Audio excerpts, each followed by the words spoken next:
Welcome back to radiant.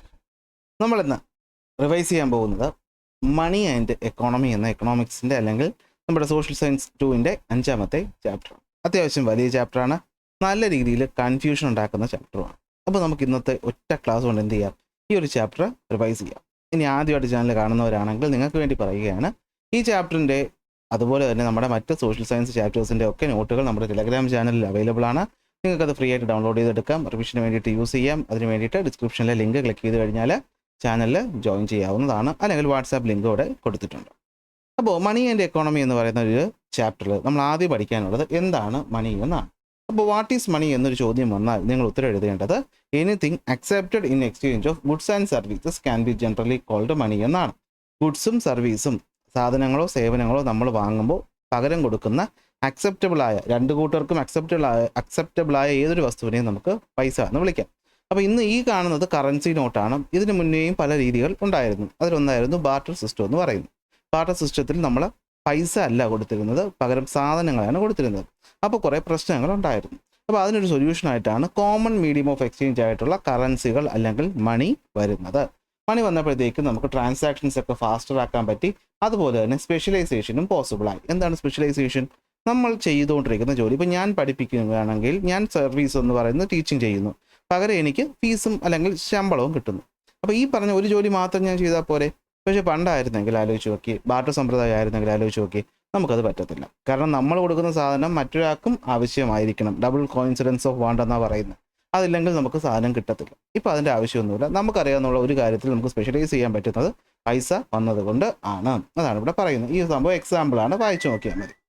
ഇനി പൈസ എന്ന് പറയുന്നത് നമ്മുടെ മനുഷ്യന്മാർക്ക് വളരെയധികം ഇൻഫ്ലുവൻസ് അല്ലേ, നമ്മുടെ ഹ്യൂമൻ ലൈഫിൽ ഏറ്റവും ഇമ്പോർട്ടൻ്റ് ആണ്. കാരണം കൺസ്യൂമർ, പ്രൊഡ്യൂസർ, സപ്ലയർ, ഇത് മൂന്നാണല്ലോ മെയിനായിട്ട് നടക്കുന്ന ആക്ടിവിറ്റീസ്. ഉൽപ്പാദിപ്പിക്കുന്നു, അതെന്ത് ചെയ്യുന്നു, ഒരാൾ സപ്ലൈ ചെയ്യുന്നു, മറ്റൊരാൾ വാങ്ങുന്നു. പരസ്പരം ഈ മൂന്നും ലിങ്ക് ചെയ്ത് കിടപ്പുണ്ട്. അപ്പോൾ ഇതിനകത്ത് പൈസ എന്ന് പറയുന്നത് ഒഴിച്ചുകൂടാൻ പറ്റാത്തൊരു സാധനമാണ്. അതാണ് ഇവിടെ പറയുന്നത്. ഇനി പൈസയുടെ ഉപയോഗത്തെ പറ്റിയാണ് പറയുന്നത്. ഈ ഒരു എക്സാമ്പിൾ തന്നിട്ട് പൈസയുടെ എന്ത് ഉപയോഗമാണ് ഇവിടെ നടന്നത് എന്ന് ചോദിക്കാൻ നല്ല സാധ്യത കാണുന്നുണ്ട്. പൈസയുടെ ഒരുപാട് ഉപയോഗങ്ങളുള്ളതിൽ ഒരു 4 ഉപയോഗങ്ങളാണ് ഇവിടെ ഈ എക്സാമ്പിൾസ് പറയുന്നത്. എന്തൊക്കെയാണ്? ഒന്ന്, നമുക്ക് ഈ പൈസ ഉപയോഗിച്ച് സാധനങ്ങളും സേവനങ്ങളും വാങ്ങാൻ പറ്റും, to buy goods and services. 2, to compare the price of goods and services. 3, to store the value of goods and services in terms of money.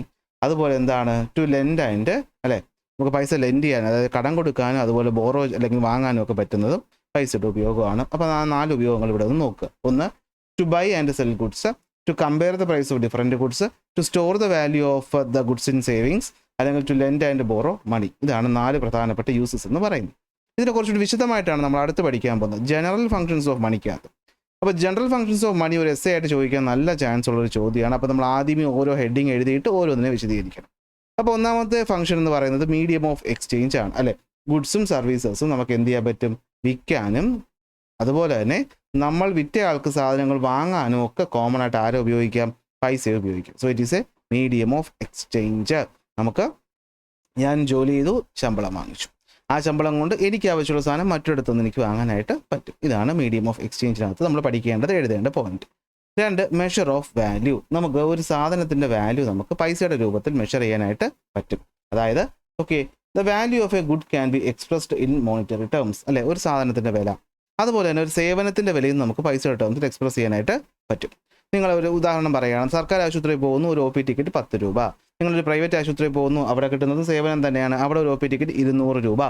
So സേവനത്തിന് പൈസ വെച്ച് നമുക്ക് താരതമ്യം ചെയ്യാൻ പറ്റുമല്ലോ. അതിൻ്റെ വാല്യൂ അപ്പോൾ പ്രൈവറ്റ് ആശുപത്രി കുറച്ച് കൂടുതലാണെന്നാണല്ലോ പൊതുവിലെ ഉള്ളൊരു വൈപ്പ്. അപ്പോൾ അതുകൊണ്ടല്ലേ നമ്മളവിടെ കൂടുതൽ കാശ് കൊടുത്ത് പോകുന്നത്. അപ്പോൾ മെഷർ ഓഫ് വാല്യൂ മെഷർ ചെയ്യാനായിട്ട് പറ്റും. 2, it can be used to compare the value of 2 goods. 2 സാധനങ്ങളുടെ വാല്യൂ താരതമ്യം ചെയ്യാനായിട്ട് നമുക്ക് പറ്റും, അല്ലേ. ഒരു കോഫി 40 രൂപ, ഒരു ചായ 10 രൂപ, കമ്പയർ ചെയ്യാൻ പറ്റിയല്ലോ. അതാണ് ഇവിടെ ഉദ്ദേശിക്കുന്നത്. അങ്ങനെ ഇവിടെ നമ്മൾ സാധനങ്ങളെ കമ്പയർ ചെയ്യാനും പൈസ ഉപയോഗിക്കാൻ പറ്റും. ഇനി അടുത്ത് ശ്രദ്ധിച്ചേക്കണേ, സാധനങ്ങളെ കമ്പയർ ചെയ്യാൻ പൈസ ഉപയോഗിക്കാൻ പറ്റും, compare the value of 2 goods. അതുപോലെ നമുക്കിവിടെ വേറൊരു കാര്യമാണ് പറയുന്നത്, പൈസയെയും നമുക്ക് എന്ത് ചെയ്യാൻ പറ്റും, സാധനങ്ങൾ എത്രത്തോളം കിട്ടും എന്നത് വെച്ച് കമ്പയർ ചെയ്യാൻ പറ്റും. അതിനെയാണ് പർച്ചേസിങ് പവർ എന്ന് പറയുന്നത്. ചോദിക്കാം പർച്ചേസിങ് പവർ. അങ്ങനെ ഒരു ചോദ്യം വന്നാൽ നിങ്ങൾ ഇങ്ങനെ ഉത്തരം എഴുതിയാൽ മതി, the value of money measured by the amount of goods and services a unit of money can buy is generally called the purchasing power. എന്ന് വെച്ചാൽ ഇത്രയേ ഉള്ളൂ. ഒരു പൈസ കൊണ്ട് നമ്മുടെ പർച്ചേസിങ് പവർ, ഞാൻ ഒരു ഉദാഹരണം പറഞ്ഞുതരാം. നിങ്ങളുടെ അച്ഛൻ ആദ്യമായിട്ട് ജോലിക്ക് കയറ്റിയപ്പോൾ കിട്ടിയ ശമ്പളം നിങ്ങളൊന്ന് ചോദിക്കുക. നിങ്ങളൊരു സഹോദരൻ, ചേട്ടനോ ചേച്ചിയോ ആരെങ്കിലും ഉണ്ടായിക്കോട്ടെ, അവരാദ്യമായിട്ട് വാങ്ങിയ ശമ്പളം ഒന്ന് കമ്പയർ ചെയ്യുക. ആ രണ്ട് എമൗണ്ടും എന്തായാലും നമ്മൾ ആദ്യം ഒരു ജോലിക്ക് കയറുമ്പോൾ കിട്ടുന്ന ശമ്പളം, ഞാനൊരു ഉദാഹരണം പറയുകയാണേ. നിങ്ങൾ അച്ഛൻ ആദ്യം ജോലിക്ക് കയറിയപ്പോൾ കിട്ടിയ ശമ്പളവും 10,000 രൂപ, നിങ്ങളുടെ ഈ പറയുന്ന ചേട്ടനും അനിയനോ ശമ്പളം വാങ്ങിച്ചത് 15,000 രൂപ. പെട്ടെന്ന് കാണുമ്പോൾ തോന്നും 10,000 രൂപയെക്കാളും കൂടുതലല്ലേ 15,000 രൂപ. പക്ഷേ ഇവിടെ പൈസ നമുക്ക് താരതമ്യം ചെയ്യാൻ പറ്റും. എങ്ങനെ? അന്നത്തെ കാലത്ത് ഈ 10,000 രൂപ കൊണ്ട് എത്ര സാധനം വാങ്ങാൻ പറ്റും, ഇന്നത്തെ കാലത്ത് ഈ 15,000 രൂപ കൊണ്ട് എത്ര സാധനം വാങ്ങാൻ പറ്റും? നോർമലി അന്നത്തെ 10,000-നായിരിക്കും വാല്യൂ കൂടുതൽ. കാരണം അന്ന് ഈ പൈസ കൊണ്ട് നമുക്ക് കൂടുതൽ സാധനം വാങ്ങാൻ പറ്റും. അതിനെയാണ് പർച്ചേസിങ് പവർ എന്ന് പറയുന്നത്. അതായത് പർച്ചേസിങ് പവർ കൂടുതലെന്ന് പറഞ്ഞു കഴിഞ്ഞാൽ നമുക്കുള്ള കാശ് കൊണ്ട് കൂടുതൽ സാധനം വാങ്ങാൻ പറ്റും. പർച്ചേസിംഗ് പവർ കുറവെന്ന് വെച്ചാൽ പറ്റത്തില്ല. അതാണ് എക്സാമ്പിൾ. കാരണം ഞാനത് പഠിപ്പിച്ചപ്പോഴെന്ന് പറഞ്ഞിരുന്നു, ഞാൻ വണ്ടി ഓടിച്ചു തുടങ്ങുന്ന കാലത്ത് 70 രൂപയ്ക്ക് 1 ലിറ്റർ പെട്രോൾ കിട്ടുമായിരുന്നു. അപ്പോൾ 70 രൂപയ്ക്ക് 1 ലിറ്റർ പെട്രോൾ കിട്ടും. ഇന്ന് അതേ 1 ലിറ്റർ പെട്രോൾ കിട്ടാൻ എനിക്ക് 107 രൂപ കൊടുക്കണം. അപ്പോൾ എൻ്റെ കയ്യിലുള്ള പൈസയുടെ പർച്ചേസിംഗ് പവർ കുറഞ്ഞു. അപ്പോൾ പർച്ചേസിംഗ് പവർ എന്ന് വെച്ചാൽ എന്താണ്? ഒരു യൂണിറ്റ് ഓഫ് സാധനം നമുക്ക്, അല്ലെങ്കിൽ ഒരു യൂണിറ്റ് ഓഫ് പൈസ കൊണ്ട് എത്രത്തോളം സാധനം വാങ്ങാൻ പറ്റും, അതാണ് പർച്ചേസിംഗ് പവർ എന്ന് പറയുന്നത്. അപ്പോൾ പൈസ ഉപയോഗിച്ച് നമുക്ക് സാധനങ്ങളുടെ വാല്യൂ മെഷർ ചെയ്യാനും കമ്പയർ ചെയ്യാനും പറ്റുമ്പോൾ നമുക്ക് പൈസയും കമ്പയർ ചെയ്യാൻ പറ്റും സാധനങ്ങളുടെ വാല്യൂ വെച്ച്. അതാണ് പറയുന്നത്. കണ്ടോ, just as the value of the goods is measured in monetary terms, the value of money can also be expressed in terms of other goods. അതിനെയാണ് പർച്ചേസിംഗ് പവർ എന്ന് പറയുന്നത്. അതിനെയാണ് നമ്മൾ എന്ത് പറയുന്നത്? പർച്ചേസിംഗ് പവർ എന്ന് പറയുന്നത്. പർച്ചേസിംഗ് പവർ കൂടുതലാണെങ്കിൽ കൂടുതൽ സാധനം വാങ്ങാൻ പറ്റും. പർച്ചേസിംഗ് പവർ കുറഞ്ഞാൽ കുറച്ച് സാധനം വാങ്ങാൻ പറ്റും. പൈസയുടെ രണ്ടാമത്തെ ഗുണം പറയുമ്പോൾ അതിന് അഡീഷണലി വന്നൊരു കാര്യമാണിത്. നെക്സ്റ്റ്, സ്റ്റോർ ഓഫ് വാല്യൂ നമുക്ക് പൈസയുടെ രൂപത്തിൽ സ്റ്റോർ ചെയ്യാൻ പറ്റും. അതാണ് മൂന്നാമത്തെ ഫംഗ്ഷൻ എന്ന് പറയുന്നത്. എന്തൊക്കെയായിരിക്കും അല്ലേ? വാല്യൂ ഓഫ് ദി ഗുഡ്സ് നമുക്ക് എന്ത് ചെയ്യാൻ പറ്റും? പൈസയുടെ ടേംസിൽ സ്റ്റോർ ചെയ്യാനായിട്ട് പറ്റും. അതായത് ബാർട്ടർ സിസ്റ്റത്തിൽ അത് പറ്റത്തില്ലായിരുന്നു. ഞാൻ 1 കിലോ തക്കാളി ഉൽപ്പാദിപ്പിച്ചാൽ തക്കാളി ചീത്തായി പോകുന്നതിന് മുമ്പ് എനിക്ക് സാധനം വാങ്ങണം, അല്ലെങ്കിൽ എൻ്റെ തക്കാളിയും എൻ്റെ പൈസയും പോയി. ഇപ്പോഴാണെങ്കിലോ എനിക്ക് അപ്പം തന്നെ കൊണ്ടുപോയി വിറ്റിട്ട് ആ പൈസ എനിക്ക് എന്ത് ചെയ്യാം? സ്റ്റോർ ചെയ്ത് വെച്ചേക്കാം. എനിക്ക് ഇഷ്ടമുള്ളപ്പോൾ എനിക്ക് വേണ്ട സാധനം നമുക്ക് ഈ പൈസ കൊടുത്ത് വാങ്ങാനായിട്ട് പറ്റും. So when money become something that was acceptable to everyone. അതെന്തുകൊണ്ടാണ് പറ്റിയത്? എല്ലാവർക്കും പൈസ വേണമെന്നുള്ളത് കൊണ്ടല്ലേ. അല്ലാതെ ഞാനിപ്പോൾ പോയിട്ട് തക്കാളി വിറ്റിട്ട് ഞാൻ 1 കിലോ ഉള്ളി വാങ്ങിച്ചു വെച്ചിട്ട് വലിയ കാര്യമുണ്ടോ? അപ്പോൾ ബാർട്ടർ സമ്പ്രദായം പോലെ ആയിപ്പോൾ അല്ലേ. Accepted to everyone. അപ്പോൾ പൈസ എല്ലാവർക്കും അക്സെപ്റ്റബിൾ ആയതുകൊണ്ട് നമുക്ക് പൈസയെ സ്റ്റോർ ചെയ്യാൻ പറ്റും. അതായത് നമുക്ക് ഇന്നത്തെ എൻ്റെ സാധനത്തിന് വിറ്റിട്ട് സ്റ്റോർ ചെയ്ത് എനിക്ക് പൈസയാക്കി വയ്ക്കാം. പിന്നീട് എപ്പോഴാണോ നമുക്ക് ആവശ്യമുള്ളത് അപ്പോൾ നമുക്കിത് കൺവേർട്ട് ചെയ്ത് നമുക്ക് ആവശ്യമുള്ള സാധനമാക്കി മാറ്റാനായിട്ട് പറ്റും. അടുത്ത് വരുന്നതാണ് എന്ത്? Means of deferred payment. അതായത് കടം കൊടുക്കാൻ നമുക്ക് ഉപയോഗിക്കാനായിട്ട് പറ്റും. ഫിനാൻഷ്യൽ ട്രാൻസാക്ഷൻസ് നമുക്ക് എന്ത് ചെയ്യാൻ പറ്റും? പിന്നീട് ഒരു ഡേറ്റിൽ സെറ്റിൽ ചെയ്യാൻ പറ്റുന്നത് അവിടെ കോമൺ എക്സ്ചേഞ്ച് ആയിട്ടുള്ള പൈസ ഉള്ളത് കൊണ്ടാണ്. അല്ലെങ്കിൽ പറ്റുമായിരുന്നോ? ഇല്ല. കാരണം ബയേഴ്സും സെല്ലേഴ്സും പിന്നീട് സെറ്റിൽ ചെയ്യാമെന്ന് പറഞ്ഞിട്ട് നമ്മൾ പോകുന്നുണ്ടെങ്കിൽ അത് പൈസ ഉള്ളത് കൊണ്ടാണ്. So it is possible to measure the value of borrowing and lending. It is possible to measure the value of borrowing and lending in form of money. ഇതാണ് measured of means of deferred payment നിങ്ങൾ എഴുതേണ്ടത്. കാരണം എന്താണ്? നമുക്ക് കടമായിട്ടും അതുപോലെ തന്നെ നമുക്ക് ഈ പറയുന്ന ലോണായിട്ട് കൊടുക്കാനും അതിൽ പലിശ കാൽക്കുലേറ്റ് ചെയ്യാനും ഒക്കെ എളുപ്പം എന്താണ്? പൈസ എന്ന് പറയുന്നൊരു മീഡിയം ഉള്ളത് കൊണ്ടാണ്. ഇനി ക്യാരക്ടറിസ്റ്റിക്സ് ഓഫ് മണിക്കകത്ത് മണി എന്ന് പറയുന്നത് എന്താണ്? അക്സെപ്റ്റബിൾ ആണ്, ഡ്യൂറബിൾ ആണ്, ഈസിലി എക്സ്ചേഞ്ചബിൾ ആണ്. നമുക്ക് എന്ത് ചെയ്യാൻ പറ്റും? ഈസി ആയിട്ട് കൺവേർട്ട് ചെയ്യാനും ഒക്കെ പറ്റും അല്ലേ. അതുകൊണ്ടൊക്കെയാണ് പൈസയുടെ ഗുണമെന്ന് പറയുന്നത്. ഓക്കെ, ഇനി അടുത്ത എസ്സേ ചോദ്യമാണ്, how does money work in the economy? പൈസ എങ്ങനെയാണ് എക്കോണമി വർക്ക് ചെയ്യുന്നത്? അപ്പോൾ പൈസ എക്കോണമിയിൽ എങ്ങനെ വർക്ക് ചെയ്യുന്നു എന്ന് ചോദിച്ചു കഴിഞ്ഞാൽ നമ്മുടെ 3 ആക്ടിവിറ്റീസ്, പ്രൈമറി, സെക്കൻഡറി, ടെറിഷറി, ഇത് മൂന്നിനെയും പരസ്പരം കണക്ട് ചെയ്യുന്ന ലിങ്ക് എന്ന് പറയുന്നത് പൈസയാണ്. ഇവിടെ ഒരു ഉദാഹരണം നമുക്ക് നോക്കിക്കഴിഞ്ഞാൽ അതിന് മുമ്പ് അത് ഡെഫിനിഷൻ നോക്കാമല്ലോ. It stimulate economic activities of production, distribution and consumption and strengthen the economy by making transactions faster. അപ്പോൾ ഒരു എക്കോണമിയിൽ പൈസയുടെ ഗുണം യൂസ് എന്തെന്ന് ചോദിച്ചാൽ അത് എക്കണോമിക് ആക്ടിവിറ്റീസിനെ സ്റ്റിമുലേറ്റ് ചെയ്യും. എങ്ങനെ? പ്രൊഡക്ഷനെയും ഡിസ്ട്രിബ്യൂഷനെയും കൺസംഷനെയും അത് സ്ട്രെങ്തൻ ചെയ്യും. എങ്ങനെയെന്ന് നോക്കാം. റൈസ് പ്രൊഡ്യൂസ് ചെയ്യുന്ന ആൾ, റൈസ് ഉൽപ്പാദിപ്പിക്കുന്ന പ്രൈമറി സെക്ടറിൽ വരുന്ന ആളാണ്. അയാൾക്ക് ഒരുപാട് സാധനങ്ങൾ വേണം. ഫെർട്ടിലൈസർ, സീഡ്, പെസ്റ്റിസൈഡ് മെഷീൻ വേണം. അത് വാങ്ങുന്നത് എവിടെ നിന്നായിരിക്കും? സെക്കൻഡറി അല്ലെങ്കിൽ ഇൻഡസ്ട്രിയൽ സെക്ടറിൽ നിന്നായിരിക്കും. അടുത്ത് ഇയാൾ ഉൽപ്പാദിപ്പിച്ച അരി കടയിൽ എത്തിക്കണമെങ്കിൽ എന്ത് വേണം? ട്രാൻസ്പോർട്ടേഷൻ വേണം. അവിടെയും ഇയാൾ കാശ് കൊടുക്കുന്ന ആർക്കായിരിക്കും? ടെറിഷറി സെക്ടർക്ക് അഥവാ ഈ പറയുന്ന ഡിസ്ട്രിബ്യൂട്ടറിനായിരിക്കും. അപ്പോൾ ഒന്ന് ആലോചിച്ചാൽ മതി. പ്രൈമറിയിൽ ഒരാൾ സാധനം ചെയ്യാൻ അയാൾ ആർക്കൊക്കെ കാശ് കൊടുത്തു? അയാൾ 2 പേർക്ക് കാശ് കൊടുത്തു. ഇൻഡസ്ട്രിക്കാരന് കാശ് കൊടുത്തു, അതുപോലെ തന്നെ ട്രാൻസ്പോർട്ടുകാരന് കാശ് കൊടുത്തു. ഇനി ഈ പറയുന്ന സാധനം മാർക്കറ്റിലെത്തി കഴിയുമ്പോഴത്തേക്കും ഈ ഇൻഡസ്ട്രിക്കാരനും അരി വേണം, ഈ പറയുന്ന ട്രാൻസ്പോർട്ടുകാരനും അരി വേണം. അപ്പോൾ അവർ രണ്ടുപേരും എന്ത് ചെയ്യും? അങ്ങോട്ട് കാശ് കൊടുത്ത് സാധനം വാങ്ങും. ആ കാശ് ആരെയും കിട്ടും? പ്രൈമറിക്കാരനെ കിട്ടും. അപ്പോൾ പൈസ കടന്ന് സർക്കുലേറ്റ് ചെയ്യുന്ന കണ്ടോ. അപ്പോൾ അതാണ് എക്കോണമിയിൽ പൈസയുടെ ജോലി എന്ന് പറയുന്നത്. The money received by the industry and the service sector is pumped back into the economy എന്നതുകൊണ്ട് ഇതാണ് ഉദ്ദേശിക്കുന്നത്. ഓക്കെ, അത്രയേ ഉള്ളൂ സംഭവം. ഓക്കെ, പൈസയിൽ അങ്ങോട്ടും ഇങ്ങോട്ടും ഒക്കെ മാറും. അപ്പോഴാണ് നമ്മൾ വെലോസിറ്റി ഓഫ് സർക്കുലേഷൻ പഠിക്കേണ്ടത്. കണ്ടോ, ഇവിടെ തന്നെ ആലോചിച്ച് നോക്കി, രാവിലെ കടക്കാരൻ അല്ലെങ്കിൽ ഒരു മാസം മുമ്പേ നമ്മുടെ അരി ഉൽപ്പാദിപ്പിക്കുന്ന ആൾ ഇൻഡസ്ട്രിക്കാരന് കാശ് കൊടുത്തു. ഒരു മാസം കഴിഞ്ഞപ്പോൾ തിരിച്ച് ആ കാശ് അയാളുടെ കയ്യിൽ തന്നെ എത്തി. ഈ പറയുന്ന ആൾ അന്ന് മാർക്കറ്റിൽ രാവിലെ പോയപ്പോൾ ട്രാൻസ്പോർട്ടുകാരന് കാശ് കൊടുത്തു. അന്ന് ട്രാൻസ്പോർട്ടുകാരൻ ജോലി നിർത്തി വീട്ടിൽ പോയപ്പോൾ അതേ അരി വാങ്ങിച്ചുകൊണ്ട് പോയി. അപ്പോൾ പൈസ ഇങ്ങനെ നടന്ന് സർക്കുലേറ്റ് ചെയ്യല്ലേ. അങ്ങനെ ഒരു പൈസ എത്ര തവണ സർക്കുലേറ്റ് ചെയ്യുന്നു, the number of times a unit of money is exchanged in a given period of time is known as velocity of circulation. അങ്ങനെ ഒരു നിശ്ചിത സമയത്തിനുള്ളിൽ പൈസ എത്ര തവണയാണ് ഇങ്ങനെ കൈമാറി പോകുന്നത്, അതിനാണ് വെലോസിറ്റി ഓഫ് സർക്കുലേഷൻ എന്ന് പറയുന്നത്. ചോദിക്കാം. ഓക്കെ, അപ്പോൾ an increase in the velocity of circulation എന്താ കാണിക്കുന്നത്? അവിടെ എക്കണോമിക് ഗ്രോത്ത് ഉണ്ടെന്നാണ് കാണിക്കുന്നത്. Decrease in the velocity of circulation എന്താ കാണിക്കുന്നത്? അവിടെ ഗ്രോത്ത് ഇല്ലെന്നാണ് കാണിക്കുന്നത്. കാരണം പൈസ സ്പെൻഡ് ചെയ്യണമെങ്കിൽ എന്തെങ്കിലും ആവശ്യം വേണ്ടേ, അല്ലാതെ ചുമ്മാ സ്പെൻഡ് ചെയ്യില്ലല്ലോ ആരും. അപ്പോൾ നിറച്ച് ആവശ്യങ്ങളുണ്ട്, നിറച്ച് പൈസ അങ്ങോട്ട് കൊണ്ട് സ്പെൻഡ് ചെയ്യുന്നുണ്ടെങ്കിൽ അവിടെ എന്താണ്, കൂടുതൽ സാധനങ്ങൾ ഉൽപ്പാദിപ്പിക്കുന്നു, സേവനങ്ങളുണ്ട്. അതല്ലേ ഒരു എക്കോണമിയുടെ അടിത്തറ എന്ന് പറയുന്നത്. അപ്പോൾ അത് കൂടുന്നു എന്നാണ് അർത്ഥം. അപ്പോൾ ചോദിക്കുക അല്ലേ, വെലോസിറ്റി സർക്കുലേഷൻ കൂടുമ്പോൾ എന്ത് കാണിക്കുന്നു, കുറയുമ്പോൾ എന്ത് കാണിക്കുന്നു, എഴുതാൻ പറ്റുമല്ലോ. അങ്ങനെ ഈ പറയുന്ന പൈസകൾ ആൾക്കാരുടെ കയ്യിൽ കിടന്ന് കളിക്കുന്ന കാര്യമാണ് നമ്മളിപ്പോൾ പറഞ്ഞത്. പൈസയുടെ ഫംഗ്ഷനുമാണ് പറഞ്ഞത്. ഇനി നമ്മൾ പഠിക്കാൻ പോകുന്നത് ബാങ്കുകളിലോട്ടാണ്. അതായത് കുറച്ചുകൂടി കൺഫ്യൂഷൻ വരുന്ന ഭാഗത്തോട്ട് പോവുകയാണ്. അപ്പോൾ ബാങ്ക് അല്ലെങ്കിൽ ഫിനാൻഷ്യൽ ഇൻസ്റ്റിറ്റ്യൂഷൻസ് എന്ന് പറയുന്നത് നമ്മൾ ഈ പറയുന്ന പൈസ ഡീൽ ചെയ്യുന്നതിൽ വളരെയധികം നമ്മളെ സഹായിക്കുന്നുണ്ട്.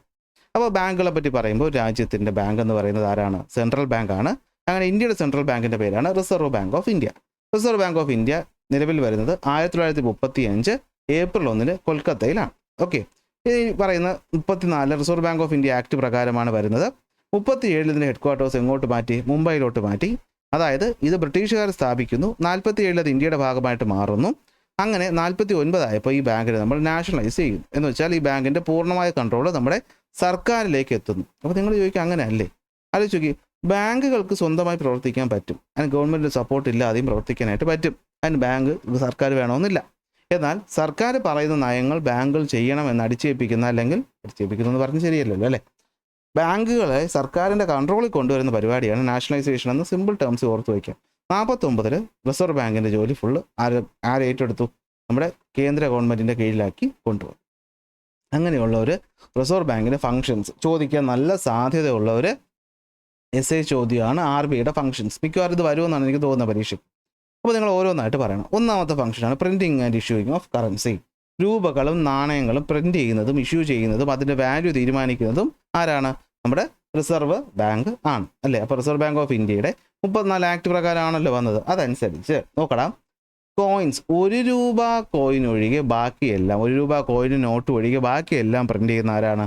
റിസർവ് ബാങ്ക് ആണ്. The power to print and issue all the currencies except 1 coin and 1 rupee note ആരാണ്? റിസർവ് ബാങ്ക് ആണ്. ഇത് കൺട്രോൾ ചെയ്യുന്നത് ആരാണ്? നമ്മുടെ ഗവൺമെൻറ് തന്നെയാണ്. അപ്പോൾ 1 രൂപ നോട്ട് ആരാ പ്രിൻറ്റ് ചെയ്യുന്നത്? അത് ministry of finance and government of ഇന്ത്യയാണ് കൺട്രോൾ ചെയ്തത്. ഇന്നിപ്പോൾ 1 രൂപ നാണയവും അതുപോലെ നോട്ടിന് വലിയ പ്രസക്തിയൊന്നുമില്ല. അന്ന് ബ്രിട്ടീഷുകാർ വന്ന 34 നിയമത്തിൻ്റെ കാര്യമാണ് പറയുന്നത്. അന്ന് 1 രൂപയ്ക്ക് വെച്ച് വില ഉണ്ടായിരുന്നു. ഓക്കെ, അപ്പോൾ അതിൻ്റെ കാരണം നിങ്ങൾക്ക് മനസ്സിലായല്ലോ. അപ്പോൾ ബാങ്കും ഫിനാൻസും ഗവൺമെൻറ്റും 2 രീതിയിലായിരുന്നു. അതുകൊണ്ടല്ലേ ഇങ്ങനെ നിയമം വേണ്ടി വന്ന്. അതുകൊണ്ടാണ് 49 ബാങ്കിനെ നാഷണലൈസ് ചെയ്ത് ഫുള്ളി ഗവൺമെൻറ് കീഴിലാക്കിയത്. എന്നാൽ അന്ന് ഇതിട്ട് ഈ നിയമം മാറ്റിയിട്ടില്ല. അപ്പോൾ നോക്കാം എന്തൊക്കെയാണ്. കറൻസി നോട്ടുകൾ ഡിസൈൻ ചെയ്യുക, അതിലേക്ക് സെക്യൂരിറ്റി ഫീച്ചേഴ്സ് കൊണ്ടുവരിക, പ്രിൻറ്റ് ചെയ്യുക, ഡിസ്ട്രിബ്യൂട്ട് ചെയ്യുക, ഇതൊക്കെ ആരുടെ ജോലിയാണ്? റിസർവ് ബാങ്കിൻ്റെ ജോലിയാണ്. എവിടെയൊക്കെയാണ് പ്രിൻറ്റ് ചെയ്യുന്നത്? നമ്മുടെ RBIയുടെ പ്രസ്സുകൾ നാസിക് മഹാരാഷ്ട്രയിലുണ്ട്, ദേവാസ് മധ്യപ്രദേശിലുണ്ട്. അതുപോരാതെ മൈസൂർ കർണാടകയിലും സൽബോണി വെസ്റ്റ് ബംഗാളിലും നമ്മുടെ റിസർവ് ബാങ്ക് നോട്ട് മുന്ദ്രൻ ലിമിറ്റഡ് എന്ന് പറയുന്ന കമ്പനിയും പ്രവർത്തിക്കുന്നുണ്ട്. ഇനി കോയിനുകളാണെങ്കിൽ ഹൈദരാബാദ്, മുംബൈ, കൊൽക്കത്ത, നോയിഡ എന്നീ സ്ഥലങ്ങളാണ് പ്രിൻറ്റ് ചെയ്യുന്നത്. അപ്പോൾ ഇവിടെ വരുന്ന ചോദ്യമാണ് ഡീമോണിറ്റൈസേഷൻ എന്ന് വെച്ചാൽ എന്താണ്? പൈസ എത്ര രൂപയുടെ ഈ പറയുന്ന ഡിനോമിനേഷൻസ് 500, 1000, 500, 200, 250 ഇതൊക്കെ തീരുമാനിക്കുന്നത് റിസർവ് ബാങ്കാണ്. അതേ റിസർവ് ബാങ്കിന് എക്സിസ്റ്റിംഗ് ആയ നോട്ടിൻ്റെ വില ഇല്ലാതാക്കാനും തീരുമാനിക്കാൻ പറ്റും. അതിനാണ് ഡീമോണിറ്റൈസേഷൻ എന്ന് പറയുന്നത്. അപ്പോൾ എന്താണ്? Based on the government instruction, കണ്ടോ, സർക്കാർ ഇൻസ്ട്രക്ഷൻ അനുസരിച്ച് reserve bank of India can withdraw the currency note in circulation. Circulate ചെയ്തുകൊണ്ടിരിക്കുന്ന നോട്ടിനെ വിഡ്രോ ചെയ്യാൻ പറ്റും. ഈ കഴിവിനെയാണ് നമ്മൾ ഡീമോണിറ്റൈസേഷൻ എന്ന് പറയുന്നത്. നമുക്കറിയാം നവംബർ 8, 2016 ചെയ്തിട്ടുണ്ടായിരുന്നു. 1000, 500 വിലയില്ലാതാക്കി. ഇനി ബാങ്കുകളുടെ ബാങ്കായിട്ട് പ്രവർത്തിക്കുക. ബാങ്കേഴ്സ് ബാങ്ക് എന്ന് പറയുന്ന ആരാണ്? റിസർവ് ബാങ്കാണ്. അതായത് ഇവിടുത്തെ പോയിന്റ് നിങ്ങൾ ശ്രദ്ധിച്ച് പഠിച്ചാൽ കുറച്ച് കഴിയുമ്പോൾ റെപ്പോ റേറ്റും റിവേഴ്സ് റെപ്പോ റേറ്റും ഒക്കെ മനസ്സിലാവുള്ളൂ. ബാങ്കുകളുടെ ബാങ്ക് എന്ന് വെച്ചാൽ എന്താ? നമ്മളൊരു സാധാരണ ബാങ്കിനകത്ത് നമുക്കറിയാമല്ലോ, ഇവിടെ ലക്ഷക്കണക്കിന് ആൾക്കാരുണ്ട്. ഈ ലക്ഷക്കണക്കിന് ആൾക്കാർ കൊണ്ടുവരുന്ന പൈസ എത്ര ഈ ബാങ്ക് അവിടെ സൂക്ഷിച്ചു വെച്ചേക്കോ? ഇല്ലല്ലോ. ബാങ്ക് എടുത്ത് മറ്റു പല ബിസിനസ്സും ഒക്കെ ചെയ്യും, അല്ലെങ്കിൽ ബാങ്കുകൾ മറ്റു പല ആക്ടിവിറ്റീസ് ഉപയോഗിക്കും. പക്ഷേ അതിൽ നിന്ന് ഒരു വലിയ ഷെയർ RBIയിൽ കൊണ്ടുവച്ചേക്കും. എന്തിനെന്ന് വെച്ചാൽ ഈ പറയുന്ന കൺസ്യൂമേഴ്സ് വന്ന് പൈസ തിരിച്ച് ചോദിക്കുമ്പോഴത്തേക്കും കൊടുക്കണ്ടേ? ബിസിനസ്സിൽ ഇൻവെസ്റ്റ് ചെയ്ത പൈസ പെട്ടെന്ന് കൊടുക്കാൻ പറ്റുമോ? ഇല്ല. അപ്പോൾ ഈ പറയുന്ന ബാങ്ക് എന്ത് ചെയ്യുമെന്ന് വെച്ച് കഴിഞ്ഞാൽ RBI നിന്ന് ലോൺ വാങ്ങും. RBI നിന്ന് ലോൺ വാങ്ങും, എന്നിട്ടാണ് ഈ പൈസ കൊടുക്കുന്നത്. അപ്പോൾ നിങ്ങൾ ചോദിക്കുമ്പോൾ കുഴപ്പമുണ്ടോ? ശ്രദ്ധിച്ച് കേൾക്കണം. നമ്മൾ അങ്ങോട്ട് കൊടുക്കുന്ന പൈസ ബാങ്കിൻ്റെ കയ്യിലുണ്ട്. ബാങ്ക് അതിൻ്റെ ഒരു ഷെയർ RBI കൊണ്ട് വെച്ചിട്ടുണ്ട് സെക്യൂരിറ്റി ആയിട്ട്. എന്നിട്ട് ബാക്കി പൈസ അവർ വേറെ പല പരിപാടിക്കുക ചെയ്യുന്നു. അപ്പോൾ പെട്ടെന്നൊരു ആവശ്യം വന്നു കഴിഞ്ഞാൽ ബാങ്ക് എന്ത് ചെയ്യും? RBI പോയിട്ട് ലോൺ എടുക്കും. ഇതൊന്ന് ഓർത്ത് വെച്ചോ. ഇത് ഓർമ്മയുണ്ടെങ്കിൽ repo rate reverse repo rate മനസ്സിലാവും. അല്ലെങ്കിൽ നിങ്ങൾ വിചാരിക്കും എന്തിനാണ് ഇവന്മാർ പോയി ലോൺ എടുക്കുന്നത്, അതിൻ്റെ ആവശ്യം എന്താണ്? ഇത്രയേ ഉള്ളൂ. ബാങ്ക് ഒരിക്കലും കാശ് മൊത്തം കൈ വയ്ക്കുകയോ ലോക്കർ സൂക്ഷിച്ച് വയ്ക്കുകയോ ചെയ്യത്തില്ല. അവർ മറ്റ് ബിസിനസ്സുകൾക്ക് ഇൻവെസ്റ്റ് ചെയ്യും, അല്ലെങ്കിൽ മറ്റു പലർക്കും അത് കടം കൊടുത്തുകൊണ്ടിരിക്കുകയാണ്. അപ്പോൾ ഇവരെ കൈ കാശ് ഉണ്ടാകത്തില്ല. അപ്പോൾ ഒരാൾ വന്ന് ചോദിക്കുമ്പോൾ പെട്ടെന്ന് കാശ് തിരിച്ചു കൊടുക്കണമെങ്കിൽ ഇവർ എന്ത് ചെയ്യും? അവർ RBI നിന്നാണ് വാങ്ങുന്നത്. ഈ RBI എന്ത് ചെയ്യും? നോട്ടൊക്കെ പ്രിൻറ്റ് ചെയ്ത് എല്ലാം കൂടി സെറ്റ് ചെയ്ത് വെച്ചേക്കുന്ന സ്ഥാപനമാണ്. ഭയങ്കര സെക്യൂരിറ്റി അല്ലേ RBIക്ക്? അങ്ങനെ ഓർത്ത് വയ്ക്കുക. അപ്പോൾ the reserve bank of India act the bankers bank എന്ന് വെച്ചാൽ എന്താ? It provide emergency loan to bank in the time of crisis. പിടികിട്ടിയോ? Maintain the reserve of bank, അതാണ് ആദ്യം കൊടുക്കുന്ന ഈ പൈസ, അതാണ് റിസർവ് ഓഫ് ബാങ്ക് എന്ന് പറയുന്നത്. And help to settle transaction between ബാങ്കുകൾക്കിടയിൽ ട്രാൻസാക്ഷൻ സെറ്റിൽ ചെയ്യുന്നതും RBI ആണ്.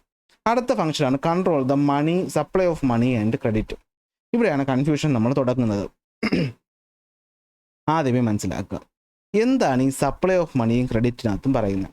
സപ്ലൈ ഓഫ് മണി എന്ന് പറഞ്ഞു കഴിഞ്ഞാൽ നമുക്കറിയാമല്ലോ, ഈ പൈസ എന്ത് വസ്തുവും കിട്ടാൻ ബുദ്ധിമുട്ടുണ്ടാകുമ്പോഴേ അതിന് വില ഉണ്ടാവുകയുള്ളൂ.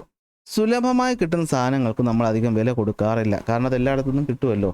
അതുകൊണ്ടാണ് നമുക്ക് ഈ പറയുന്ന റെയർ സാധനങ്ങളുടെ വില കൂടും. അതുപോലെ പൈസയും എക്കോണമിയിൽ ഒരു പരിധിക്ക് വരാവും. അതായത് ആ പറയുന്ന എക്കോണമിയിൽ എത്രത്തോളം സാധനങ്ങളും സേവനങ്ങളും ഉൽപ്പാദിപ്പിക്കും, അതിന് അങ്ങോട്ടും ഇങ്ങോട്ടും ട്രാൻസാക്ഷൻ ചെയ്യാൻ വേണ്ടിയുള്ള എമൗണ്ട് പൈസ മാത്രമേ ഒരു എക്കോണമിയിൽ ഉണ്ടാകാൻ പാടുള്ളൂ. അതിൽ കൂടുതൽ പൈസ വന്നാൽ അതിനെയാണ് നമ്മൾ പണപ്പെരുപ്പം അല്ലെങ്കിൽ ഇൻഫ്ലേഷൻ എന്ന് പറയുന്നത്. അപ്പോൾ ഇൻഫ്ലേഷൻ എങ്ങനെ നമുക്ക് അറിയാൻ പറ്റും? ഇൻഫ്ലേഷൻ അതായത് മാർക്കറ്റ് പൈസ കൂടിയോ കുറഞ്ഞെന്ന് അറിയാൻ പറ്റുന്നത് എങ്ങനെയാണ്?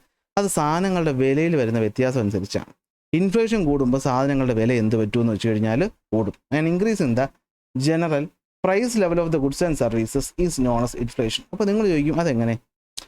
ഞാൻ പറഞ്ഞല്ലോ, സാധനങ്ങൾ എത്രത്തോളം സേവനങ്ങൾ എത്രത്തോളം ഉൽപ്പാദിപ്പിക്കുന്നു, അത് പർച്ചേസ് ചെയ്യാനുള്ള എമൗണ്ട് ഓഫ് മണി മാർക്കറ്റിലുണ്ടെങ്കിൽ സാധനങ്ങൾ ഇസ് ഈക്വൽ ടു പൈസ, അതൊരു ബാലൻസിൽ അങ്ങ് പോകും. പൈസ കൂടി വന്നാൽ എന്ത് പറ്റും? കൂടുതൽ ആൾക്കാർക്ക് ഈ സാധനം വേണം. അപ്പോൾ സാധനത്തിൻ്റെ ഡിമാൻഡ് കൂടും. ഡിമാൻഡ് കൂടുമ്പോൾ നമ്മളത് കൂടിയ വിലയ്ക്ക് വിൽക്കും, സാധനങ്ങളുടെ വില കൂടും. പിടി കിട്ടുന്നുണ്ടോ? ഒന്നുകൂടെ, ഒരു അരി എന്ന് പറയുന്ന സാധനം, എല്ലാവരുടെ കയ്യിലും കാശുണ്ട്. അപ്പോൾ എല്ലാവർക്കും അരി വേണം, പക്ഷെ കൊടുക്കാൻ അതിന് മാത്രം അരിയില്ല. അരിയുടെ ഉൽപ്പാദനത്തിനനുസരിച്ചുള്ള പൈസയെ നാട്ടിലുണ്ടായിരുന്നുള്ളൂ എങ്കിൽ അരിക്കനുസരിച്ചുള്ള പൈസ എല്ലാവരെയും കാണുള്ളൂ, എല്ലാവർക്കും അത് ഈക്വലി വാങ്ങാനേ പറ്റുള്ളൂ. പക്ഷെ പൈസയുടെ അളവ് എങ്ങനെയെങ്കിലും മാർക്കറ്റിൽ കൂടിയെങ്കിൽ കള്ളനോട്ട് അടി ചെയ്തുകൊണ്ടാണ് പ്രശ്നമാകുന്നത്. കള്ളനോട്ടെന്ന് പറയുമ്പോൾ ഉൽപ്പാദനത്തിനില്ലാത്ത ചുമ്മാ പൈസ നാട്ടിലോട്ട് വരികയാണ്, അപ്പോൾ പൈസയ്ക്ക് വിലയില്ലാതാവും. അപ്പോൾ ആ പൈസ എന്താണ്? നമുക്ക് സാധനങ്ങളുടെ ഡിമാൻഡ് കൂട്ടും. അതായത് ഇപ്പോൾ ഈ പറയുന്ന അരി വാങ്ങാനായിട്ട് ഒരുപാട് പേര് വരും. അപ്പോൾ അവൻ പറയും എന്താണ്, എന്നാൽ ഞാൻ 100 രൂപയുടെ അരി ഞാനെങ്കിൽ 110 തരുന്നവന് കൊടുക്കാമെന്ന് പറയും. ലേലം വിളിക്കുന്ന പരിപാടി പോലെ സാധനങ്ങളുടെ വില കൂടും എന്ന് ഓർത്ത് വയ്ക്കും. അപ്പോൾ എന്താണ്? when the supply of money increases and the production of goods and services does not increase proportionality. പിടിയേറ്റി കാണുമല്ലോ. there arises a situation where there is a fewer ഗുഡ്സിൻ്റെ അളവ് കുറയുന്നു, സർവീസിൻ്റെ അളവ് കുറയുന്നു, പക്ഷെ കൂടുതൽ പൈസ വരും. അപ്പോൾ എന്ത് പറ്റും? സാധനങ്ങളുടെ വില കൂടും. ഇതിനെയാണ് നമ്മൾ ഇൻഫ്ലേഷൻ എന്ന് വിളിക്കുന്നത്. അപ്പോൾ ഇൻഫ്ലേഷൻ കണ്ടുപിടിക്കാനുള്ള വഴി എന്താണ്? കൺസ്യൂമറിൻ്റെ പ്രൈസ് ഇൻഡെക്സ് എടുക്കും. സാധനങ്ങളുടെ വില നമ്മൾ താരതമ്യം ചെയ്യും മുന്നത്തെ വർഷങ്ങളുമായിട്ട്. അപ്പോൾ എന്തുകൊണ്ടാണ് ഇത്രയും കൂടിയതെന്ന് നോക്കും. അപ്പോൾ ഇത്രയും കൂടിയിട്ടുണ്ടെങ്കിൽ അവിടെ പൈസ കൂടുതലായിട്ട് മാർക്കറ്റിൽ വന്നു. അതാണ് അതിൻ്റെ കാരണം എന്ന് പറയുന്നത്. അത് പ്രിപ്പയർ ചെയ്യുന്ന ആരാണ്? National Statistical Office under the Ministry of Statistical and Programme ഇംപ്ലിമെൻറ്റേഷനാണിത് മുന്നിൽ കൊണ്ടുവരുന്നത്. ഓക്കെ അല്ലേ? അപ്പോൾ ഈ പറയുന്ന പൈസയുടെ സപ്ലൈ എങ്ങനെയാണ് കൂടുന്നത്? അപ്പോൾ ഇവിടെയാണ് നമുക്ക് അടുത്ത കൺഫ്യൂഷൻ. അപ്പോൾ ഇത്രയേ ഉള്ളൂ. പിടികിട്ടിയല്ലോ. Control the supply of money and credit ആരുടെ ജോലിയാണ്? RBIയുടെ ജോലിയാണ്. അപ്പോൾ RBIക്ക് ഒരു കാര്യം അറിയണം, എത്രത്തോളം പൈസ ഇവിടെ സപ്ലൈയിൽ ഉണ്ടെന്ന് അറിയണം. എന്നാലേ സപ്ലൈ കൂടിയോ ഇല്ലേ, ഇൻഫ്ലേഷൻ ഉണ്ടോ ഇല്ലെന്ന് അറിയാൻ പറ്റുള്ളൂ. അപ്പോൾ എങ്ങനെ അറിയാൻ പറ്റുന്നത് മണി സപ്ലൈ ഉണ്ടോ എന്ന്? the inflation, if the inflation increases the economy without any control, it causes a decrease in the purchasing power. Purchasing power കുറയ്ക്കും എന്നുള്ളത് മനസ്സിലായല്ലോ. കാരണം പൈസ ഞാൻ പറഞ്ഞു, പെട്രോളിൻ്റെ വിലയിൽ മാറിയില്ലേ. ഞാൻ വണ്ടി പഠിച്ചപ്പോൾ എനിക്ക് 70 രൂപയ്ക്ക് കിട്ടും, ഇപ്പോൾ 107 രൂപയ്ക്ക്. കാരണം ഇൻഫ്ലേഷൻ നടക്കുകയാണ് നമ്മുടെ നാട്ടിൽ. അത് നമ്മുടെ എക്കോണമിക് ഗ്രോത്തിനെ മോശമായിട്ട് അഫക്റ്റ് ചെയ്യും. അപ്പോൾ നമുക്ക് എന്ത് ചെയ്യണം? ഇൻഫ്ലേഷൻ കൺട്രോൾ ചെയ്യണം. അപ്പോൾ അത് കൺട്രോൾ ചെയ്യണമെങ്കിൽ നമ്മൾ എന്ത് ചെയ്യണം? ഈ പറയുന്ന ക്വാണ്ടിറ്റി ഓഫ് മണി സപ്ലൈ എന്തുകൊണ്ട് കൂടുന്നു എന്ന് അറിയണം. അപ്പോൾ അതിനാദ്യം ക്വാണ്ടിറ്റി ഓഫ് മണി സപ്ലൈ നമ്മൾ കണ്ടെത്തണ്ടേ. അപ്പോൾ നമ്മളൊരു എക്കോണമിക്കലി ഈ പറയുന്ന ക്വാണ്ടിറ്റി ഓഫ് മണി സപ്ലൈ കണ്ടുപിടിക്കാനായിട്ട് ഉപയോഗിക്കുന്ന മെത്തേഡാണ് ഈ M1, M2, M3, M4 എന്ന് പറയുന്നത്. അപ്പോൾ ഇത്രയേ ഉള്ളൂ സംഭവം. The total amount of money held by the public and the money held with the bank and non banking financial ഇൻസ്റ്റിറ്റ്യൂഷൻസിനെയാണ് നമ്മൾ total money of the economy എന്ന് വിളിക്കുന്നത്. ഈ ടോട്ടൽ മണി എങ്ങനെയാണ് കണ്ടുപിടിക്കുന്നത്? കണ്ടുപിടിക്കാൻ വേണ്ടി നമ്മൾ പൈസയെ 4 തിരിക്കും. അതിൽ ഈ ആദ്യത്തെ 2 എണ്ണത്തിന് നമ്മൾ വിളിക്കുന്ന പേരാണ് നാരോ മണി. എന്താണ്? നാരോ മണി. പിന്നീടുള്ള ഈ 2 എണ്ണത്തിന് വിളിക്കുന്ന പേരാണ് ബ്രോഡ് മണി. എന്താണ്? ബ്രോഡ് മണി എന്ന് വിളിക്കും. ഓക്കെ, അപ്പോൾ നാരോ മണി, ബ്രോഡ് മണി. അപ്പോൾ നാരോ മണി എന്ന് വെച്ച് കഴിഞ്ഞാൽ എന്താണ്? M1ഉം M2ഉം ആണ് നാരോ മണിയിൽ വരുന്നത്. എന്താ സംഭവം? നമ്മുടെ ജനങ്ങളുടെ കയ്യിലുള്ള പൈസ, നോട്ട്, കോയിൻ, അതുപോലെ തന്നെ നമുക്ക് പെട്ടെന്നെടുത്ത് ഉപയോഗിക്കാൻ പറ്റുന്ന സേവിങ്സ് ഡെപ്പോസിറ്റിൻ്റെയും ടോട്ടലാണ് M1 എന്ന് പറയുന്നത്. ഇന്ത്യയിലെ ജനങ്ങൾ മൊത്തം എടുത്തു. ആ ജനങ്ങളുടെ എല്ലാവരുടെയും കയ്യിലുള്ള നോട്ടിൻ്റെ അളവ് നമ്മൾ എഴുതിയെടുത്തു. അതുപോലെ തന്നെ നമ്മുടെ കറൻസി, ഇവിടെ നമ്മുടെ സേവിങ്സ് ഡെപ്പോസിറ്റ് കിടക്കുന്ന കാശ്, കാരണം നമുക്ക് പെട്ടെന്നെടുത്ത് ഉപയോഗിക്കാൻ പറ്റുമല്ലോ, അതിനെയാണ് നമ്മൾ M1 എന്ന് വിളിക്കുന്നത്. ഇനി ഇതേപോലെ നമുക്ക് പെട്ടെന്നെടുത്ത് ഉപയോഗിക്കാൻ പറ്റുന്ന ബാങ്ക് അല്ലാത്ത മറ്റൊരു സ്ഥാപനമാണ് പോസ്റ്റ് ഓഫീസ് എന്ന് പറയും. അപ്പോൾ ഈ പറഞ്ഞ കയ്യിലുള്ള പൈസയുടെ കൂടെ പോസ്റ്റ് ഓഫീസിലെ പൈസയും കൂടി കൂട്ടുമ്പോൾ M2 ആയി. ഇത് രണ്ടിനെയും കൂടി ചേർത്ത് വിളിക്കുന്ന പേര് നാരോ മണി. അപ്പോൾ നാരോ മണിയുടെ പ്രത്യേകത എന്താ? പെട്ടെന്ന് നമുക്ക് എടുത്ത് ലിക്വിഡേറ്റ് ആക്കാം, അല്ലെങ്കിൽ നമുക്ക് പെട്ടെന്ന് എടുത്ത് ഉപയോഗിക്കാൻ പറ്റുന്ന പൈസയാണ് നാരോ മണി. അതിന് 2 തിരിച്ചു. ഒന്ന് പോസ്റ്റ് ഓഫീസിലുള്ളത് പ്ലസ് കയ്യിലുള്ളതും M2 എന്ന് വിളിച്ചു. കയ്യിലുള്ളതും നമ്മുടെ കൊമേഴ്ഷ്യൽ ബാങ്കിലുള്ളതും ഏതാണ്? സേവിങ്സ് ഡെപ്പോസിറ്റ് കിടക്കുന്നതും M1. അപ്പോൾ ഒന്നും കൂടെ, നാരോ മണി എന്ന് വെച്ചാൽ എന്താണ്? നമ്മുടെ കയ്യിലുള്ള കറൻസി നോട്ടും കോയിനും പ്ലസ് നമ്മുടെ സേവിങ്സ് ഡെപ്പോസിറ്റ് കിടക്കുന്ന പൈസ, അത് M1. അതിനോടൊപ്പം പെട്ടെന്ന് ഉപയോഗിക്കാൻ പറ്റുന്ന മറ്റൊരു സാധനമായ പോസ്റ്റ് ഓഫീസ് സേവിങ്സ് കൂടെ കൂട്ടിയാൽ അത് M2. ഇനി ബ്രോഡ് മണി വരുന്ന M3യും M4 എന്താ പ്രത്യേകത എന്ന് വെച്ചാൽ ഇത് പെട്ടെന്ന് എടുത്ത് നമുക്ക് ഉപയോഗിക്കാൻ പറ്റത്തില്ല. കാരണം എന്താണ്? നോക്കിക്കോ, നമ്മുടെ കയ്യിലുള്ള പൈസ plus net fixed deposit in the commercial bank, അല്ലേ? Fixed deposit in the commercial bank. ഇത് ഞാൻ എങ്ങനെ പറയും? ഇതിന് എന്തുകൊണ്ടാണ് ബ്രോഡ് എന്ന് വിളിച്ചത്? അതായത് ഇതിനകത്ത് എന്തൊക്കെ വരും? ഇപ്പോൾ എനിക്ക് ഒരു ആവശ്യമുണ്ട്, അപ്പോൾ എനിക്ക് പൈസ വേണം. അപ്പോൾ എനിക്ക് പെട്ടെന്നെടുത്ത് ഉപയോഗിക്കാൻ പറ്റുന്ന പൈസയാണ് നമ്മൾ നാരോ മണി എന്ന് പറയുന്നത്. എന്നാൽ എൻ്റെ ആസ്തി എന്ന് നമ്മൾ പറയത്തില്ല. എൻ്റെ ആസ്തിയിൽ വരുന്നതല്ലേ എന്താണ്? എൻ്റെ ഇപ്പോൾ അസറ്റിനകത്ത് വരുന്നതല്ലേ എൻ്റെ ഫിക്സഡ് ഡെപ്പോസിറ്റ്. അപ്പോൾ അത് ഒരു ബ്രോഡ് സെൻസിലല്ലേ നമ്മൾ പൈസയെ പറ്റി പറയുന്നത്, അല്ലേ? ഇപ്പോൾ ഒരുത്തിന് വേലയും കൂലിയില്ല, പക്ഷേ അവൻ്റെ അക്കൗണ്ടിൽ കുറേ ഫിക്സഡ് ഡെപ്പോസിറ്റ് ഉണ്ടെങ്കിൽ അവൻ പൈസക്കാരൻ തന്നെയാണല്ലോ. എന്നാൽ പെട്ടെന്ന് നോക്കുമ്പോൾ പൈസക്കാരനായിട്ട് തോന്നും ഇല്ല. അപ്പോൾ നമ്മൾ ബ്രോഡായി ചിന്തിക്കണം. കുറച്ച് വിശാലമായി നോക്കുമ്പോൾ അവൻ പൈസക്കാരനാണ്. അങ്ങനെ ചിന്തിച്ച് നോക്കുക. ചിലപ്പോൾ കൺഫ്യൂഷനായി കാണല്ലേ ഞാൻ പറഞ്ഞത്. അപ്പോൾ M3 എന്ന് വെച്ചാൽ എന്താണ്? നമ്മുടെ കയ്യിലുള്ള കാശ്, അതായത് ഏതാണ്? കോയിൻസും ഫിക്സഡ് ഡെപ്പോസിറ്റും പ്ലസ് നമ്മുടെ കൊമേഴ്ഷ്യൽ ബാങ്കിൽ കിടക്കുന്ന ഫിക്സഡ് ഡെപ്പോസിറ്റ് പറഞ്ഞാൽ M3. ഇനി ഇതേ സംഭവം നമ്മുടെ കയ്യിലുള്ള കാശ്, സേവിങ്സ് ബാങ്കിലുള്ള കാശ്, പോസ്റ്റ് ഓഫീസിലുള്ള ഫിക്സഡ് ഡെപ്പോസിറ്റ്, അതിനോടൊപ്പം തന്നെ നമ്മുടെ കൊമേഴ്ഷ്യൽ ബാങ്കിലുള്ള ഫിക്സഡ് ഡെപ്പോസിറ്റ്, അതിനോടൊപ്പം തന്നെ പോസ്റ്റ് ഓഫീസിലുള്ള ഫിക്സഡ് ഡെപ്പോസിറ്റ് കൂടെ വരുമ്പോൾ നമ്മൾ എന്ത് വിളിക്കും? M4 എന്ന് വിളിക്കും. അതിൽ നാഷണൽ സേവിങ്സ് സർട്ടിഫിക്കറ്റ് മാത്രം നമ്മൾ ഉൾപ്പെടുത്തത്തില്ല. ഇതാണ് 4 രീതി എന്ന് പറയുന്നത്. ഇതൊന്നും കാണാതെ പിടിച്ച് വെച്ചേ പറ്റുള്ളൂ, കാരണം ഇത് എക്കണോമിക്സിൻ്റെ ഇമ്പോർട്ടൻ്റ് ആയ ടോപ്പിക്കാണ്. അപ്പോൾ ഇതൊരു തലയും വാലും ബന്ധമില്ല. കാരണം നിങ്ങൾക്ക് അറിയാമോ, M0 എന്ന് പറഞ്ഞൊരു സംഭവം ഉണ്ട് ഇതിനകത്ത്. പക്ഷേ ഇതൊന്നും പറയുന്നില്ല, ജസ്റ്റ് ഇത്ര മാത്രമേ ടെക്സ്റ്റ് ബുക്കിൽ ഇങ്ങനെ തന്നിട്ടുള്ളൂ. അപ്പോൾ എനിക്കിപ്പോൾ ഇത് കൂടുതൽ എങ്ങനെ വിശദീകരിക്കാൻ പറ്റും? അപ്പോൾ ഇത്രയേ ഉള്ളൂ സംഭവം. മനസ്സിലാക്കുക, നമ്മുടെ എക്കോണമിയിലുള്ള ടോട്ടൽ പൈസ എത്ര ഉണ്ടെന്ന് കണ്ടുപിടിച്ചാലേ നമുക്ക് ഇൻഫ്ലേഷൻ ഉണ്ടാകുന്നുണ്ടോ ഇല്ലയെന്ന് അറിയാൻ പറ്റുള്ളൂ, അല്ലേ? അപ്പോൾ ഇൻഫ്ലേഷൻ ഉണ്ടാകുന്നുണ്ടോ ഇല്ലയെന്ന് അറിയണമെങ്കിൽ നമുക്ക് ടോട്ടൽ മണി അറിയണം. അപ്പോൾ ടോട്ടൽ മണി കാൽക്കുലേറ്റ് ചെയ്യുന്നത് എങ്ങനെയാണെന്ന് വെച്ച് കഴിഞ്ഞാൽ M1, M2, M3, M4 എന്ന രീതിയിലാണ്. അതിൽ M1-നകത്ത് നമ്മുടെ കയ്യിലുള്ള കോയിനും കറൻസിയും സേവിങ്സ് ബാങ്കും, M2 എന്ന് വെച്ച് കഴിഞ്ഞാൽ നമ്മുടെ ഉള്ള കോയിനും കറൻസിയും സേവിങ്സ് ബാങ്കും പ്ലസ് പോസ്റ്റ് ഓഫീസ് സേവിങ്സ് ബാങ്കും, M3 എന്ന് പറയുമ്പോൾ നമ്മുടെ കയ്യിലുള്ള കോയിനും കറൻസിയും സേവിങ്സ് ബാങ്കും പ്ലസ് ഫിക്സഡ് ഡെപ്പോസിറ്റ്, M4 എന്ന് പറയുമ്പോൾ നമ്മളുള്ള coin, currency, savings deposit, fixed deposit plus post ഓഫീസിൽ കിടക്കുന്ന ഫിക്സഡ് ഡെപ്പോസിറ്റ് ആകുമ്പോൾ M4. അതിൽ M1-നെ M2-നെ നാരോ എന്ന് വിളിക്കും, M3-നെ M4-നെയും ബ്രോഡ് എന്നും വിളിക്കും. ഓക്കെ, അപ്പോൾ അങ്ങനെ ടോട്ടൽ മണി നമ്മളെ കയ്യിൽ മനസ്സിലായി. അപ്പോൾ ഈ ടോട്ടൽ മണി നമ്മളെ കയ്യിൽ കൂടുന്നുണ്ടെങ്കിൽ, ഇൻഫ്ലേഷൻ ഉണ്ടാകുന്നുണ്ടെങ്കിൽ, അപ്പോൾ അതിൻ്റെ പ്രധാനപ്പെട്ട കാരണം എന്താണ്? കള്ളനോട്ട് അല്ലാത്തൊരു കാരണം ബാങ്കുകളുടെ ലെൻഡിങ് ആണ് മറ്റൊരു കാരണം എന്ന് പറയുന്നത്. ബാങ്കുകൾ ലോൺ കൊടുക്കുന്നത് കൂടുമ്പോഴാണ് ആൾക്കാരുടെ കയ്യിൽ കാശ് കൂടുതലായിട്ട് വരുന്നത്. അപ്പോൾ ഈ പറയുന്ന ലോൺ കൊടുക്കുന്ന പരിപാടി അല്ലെങ്കിൽ കടം കൊടുക്കുന്ന പരിപാടി, അതിനെയാണല്ലോ നമ്മൾ ഇംഗ്ലീഷിൽ ക്രെഡിറ്റ് എന്ന് വിളിക്കുന്നത്. അപ്പോൾ ഇതിനെ നമ്മൾ RBIക്ക് കൺട്രോൾ ചെയ്യാനായിട്ട് പറ്റും. എങ്ങനെ കൺട്രോൾ ചെയ്യാനായിട്ട് പറ്റും? 2 രീതിയിൽ കൺട്രോൾ ചെയ്യാനായിട്ട് പറ്റും. അപ്പോൾ ഒന്നുകൂടി ടച്ച് വിട്ടേക്ക് ഒന്നുകൂടി ശ്രദ്ധിച്ചോ. നമ്മൾ പറഞ്ഞു തുടങ്ങി എന്തായിരുന്നു? ക്രെഡിറ്റ് കൺട്രോളാണ്, അല്ലേ? Control the supply of money. നമ്മുടെ മാർക്കറ്റിൽ പൈസയുടെ സപ്ലൈ കൺട്രോൾ ചെയ്യുന്ന ആരാണ്? RBI ആണെന്ന് പറഞ്ഞു. അപ്പോൾ അതെങ്ങനെയെന്ന് അറിയണമെങ്കിൽ നമ്മൾ ആദ്യം അറിയണം എന്താണ് സപ്ലൈ ഓഫ് മണി. ജനങ്ങളുടെ കയ്യിൽ അവൈലബിൾ ആയിട്ടുള്ള പൈസ അത് അവർക്ക് ട്രാൻസാക്ഷൻ ഉപയോഗിക്കാൻ പറ്റും. അതാണ് എന്തെന്ന് പറയുന്നത്? സപ്ലൈ ഓഫ് മണി എന്ന് പറയുന്നത്. ഈ സപ്ലൈ ഓഫ് മണി എന്ന് പറയുന്നത് എപ്പോഴും ഉൽപ്പാദനത്തിന് തുല്യമായിരിക്കണം. അല്ലാതെ വെറുതെ കുറേ കറൻസി നോട്ട് അടിച്ചിപ്പോൾ ഇന്ത്യക്ക് സാമ്പത്തിക പ്രതിസന്ധി ഉണ്ടെന്ന് പറഞ്ഞിട്ട് നമ്മൾ പോയി വേൾഡ് ബാങ്കിൽ നിന്ന് കടം വാങ്ങാനാണ് ചെയ്യാറ്. അല്ലാതെ നമ്മൾ സ്വന്തമായിട്ട് നോട്ട് പ്രിൻറ്റ് ചെയ്യാറില്ല. എന്തുകൊണ്ടാണ്? ഈ പ്രിൻറ്റ് ചെയ്യുന്ന പേപ്പറിന് വിലയില്ല. പ്രിൻറ്റ് ചെയ്യുന്ന പേപ്പറിന് വില വരുന്നത് നമ്മൾ അത്രത്തോളം സാധനങ്ങൾ സേവനങ്ങൾ ഉൽപ്പാദിപ്പിക്കണം. കാരണം സാധനത്തിനും സേവനത്തിനും പകരം കൊടുക്കേണ്ട സാധനമാണ് പൈസ. അപ്പോൾ പകരം കൊടുക്കേണ്ട സാധനം എന്ന് പറയുന്നത് ഉൽപ്പാദിപ്പിക്കുന്നതിന് അത്രയും അല്ലെങ്കിൽ ഈ കൊടുക്കുന്ന പേപ്പറിന് വിലയില്ലാതാകും. അങ്ങനെ വിലയില്ലാതാകുന്ന അവസ്ഥയാണ് ഇൻഫ്ലേഷൻ. അപ്പോൾ എന്ത് പറ്റും? കയ്യിൽ ആൾക്കാരുടെ പൈസ കൂടുതൽ വരും, പക്ഷേ സാധനവും സേവനവും കൂടുതൽ വരത്തില്ല. അപ്പോൾ അതിന് ഡിമാൻഡ് കൂടും, അതിൻ്റെ വില കൂടും. ആ കൂടുന്ന വില ജനറൽ ലെവൽ പ്രൈസ് ഓഫ് പ്രൈസിനെയാണ് നമ്മൾ ഇൻഫ്ലേഷൻ എന്ന് വിളിക്കുന്നത്. അപ്പോൾ നമ്മൾ സാധനങ്ങളുടെ വില വെച്ചിട്ടാണ് കമ്പയർ ചെയ്യുന്നത്. കൺസ്യൂമർ പ്രൈസ് ഇൻഡെക്സ് വെച്ചാണ് താരതമ്യം ചെയ്യുന്നത്. അപ്പോൾ ഈ പറയുന്ന ഇൻഫ്ലേഷൻ ഉണ്ടാകുന്നുണ്ടെങ്കിൽ അതിൻ്റെ കാരണം മണി സപ്ലൈ മാർക്കറ്റ് കൂടിയത് കൊണ്ടാണ്. അപ്പോൾ മാർക്കറ്റിൽ ഇപ്പോഴുള്ള മണി സപ്ലൈ ആണ് ടോട്ടൽ മണി സപ്ലൈ. അതെന്തായിരിക്കും? അത് ആൾക്കാരുടെ കയ്യിലുള്ള കാശ്, ബാങ്കിലുള്ള കാശ്, നോൺ ബാങ്കിങ് ഫിനാൻഷ്യൽ സ്ഥാപനത്തിലുള്ള കാശ്. അതിനെ എങ്ങനെ അളക്കും? 4 എണ്ണമായിട്ട് അളക്കും. M1, M2, M3, M4. M1 M2 narrow money, M3 M4 broad money. ഇതെല്ലാത്തിൻ്റെയും ടോട്ടലാണ് ടോട്ടൽ മണി. ഈ ടോട്ടൽ മണി നമ്മുടെ നാട്ടിൽ കൂടിയിട്ടുണ്ടെങ്കിൽ അതിൻ്റെ പ്രധാനപ്പെട്ട കാരണമെന്ന് പറയുന്നത്, അതായത് ഇൻഫ്ലേഷൻ്റെ പ്രധാനപ്പെട്ട കാരണം എന്ന് പറയുന്നത് ബാങ്കുകളുടെ അൺകൺട്രോൾഡ് ലെൻഡിങ് ആണ്. അപ്പോൾ നിങ്ങൾ ചോദിക്കുക അതെന്താ? എടാ, ബാങ്ക് എന്ന് പറഞ്ഞാൽ സാമ്പത്തിക ലാഭം ഉണ്ടാക്കാനിരിക്കുന്ന ഒരു സ്ഥാപനമാണ്. അപ്പോൾ അവന് കൂടുതൽ പലിശ കിട്ടുമെങ്കിൽ അവൻ അവൻ്റെ കയ്യിലുള്ള കാശ് ആൾക്കാരെ കൊടുത്തുകൊണ്ടിരിക്കും. ചിലപ്പോൾ പണക്കാരൻ തന്നെ ആയിരിക്കും അത് വീണ്ടും വീണ്ടും വന്ന് ലോൺ എടുത്ത് പൈസക്കാരനാവുന്നത്. അത് ഇവർക്ക് അറിയേണ്ട ആവശ്യമില്ല. പാവപ്പെട്ടവനെ ഇൻഫ്ലേഷൻ അഫക്റ്റ് ആവുള്ളൂ, പൈസക്കാരൻ ഇൻഫ്ലേഷൻ അഫക്റ്റ് ആവത്തില്ല. അവൻ്റെ കാശുണ്ട്. പാവപ്പെട്ടവരുടെ വരുമാനമാണ് കൂടാത്തത്, പണക്കാരൻ്റെ വരുമാനം കൂടും. അപ്പോൾ ഈ പണക്കാർക്ക് വരുമാനം കൂട്ടാൻ അവൻ്റെ ബാങ്കുകൾ ഇങ്ങനെ ലോൺ വാരി കൊടുക്കും. ഇപ്പോൾ വിജയ് മല്യ ലോൺ എടുത്ത് മുങ്ങി എന്നൊക്കെ പറഞ്ഞ് നിങ്ങൾ വാർത്ത കേൾക്കാറില്ലേ? അങ്ങനെ ചിന്തിച്ചാൽ മതി. അപ്പോൾ അത് കൺട്രോൾ ചെയ്യണം. ബാങ്കുകൾ അങ്ങനെ ചുമ്മാതെ അങ്ങ് കടം കൊടുക്കാൻ പാടില്ല. അപ്പോൾ അത് കൺട്രോൾ ചെയ്യാനായിട്ട് നമ്മുടെ RBI 2 മെത്തേഡാണ് യൂസ് ചെയ്യുന്നത്. ഒന്ന് ക്വാണ്ടിറ്റേറ്റീവ് മെഷറും മറ്റൊന്ന് ക്വാളിറ്റേറ്റീവ് മെഷറും. എന്ന് വെച്ചാൽ കൊടുക്കുന്ന ലോണുകളുടെ അളവ് കുറയ്ക്കണം അല്ലെങ്കിൽ കൂട്ടണം. അത് RBIക്ക് പറ്റും. എങ്ങനെ? ബാങ്ക് റേറ്റുകളെ കൺട്രോൾ ചെയ്ത്, റിസർവ് റേറ്റിനെ കൺട്രോൾ ചെയ്ത്, മാർക്കറ്റ് ഓപ്പറേഷനിലൂടെ ഓരോന്നായിട്ട് പഠിക്കാം. ഇനി ക്വാളിറ്റിയെ കൺട്രോൾ ചെയ്യുന്നത് മാർജിനൽ റിക്വയർമെൻറ്റും മോറൽ സുവേഷൻ വഴിയാണ്. ഇത് രണ്ടും പേര് മാത്രം പഠിച്ചാൽ മതി, വിശദീകരണം പഠിക്കേണ്ട ആവശ്യമില്ല.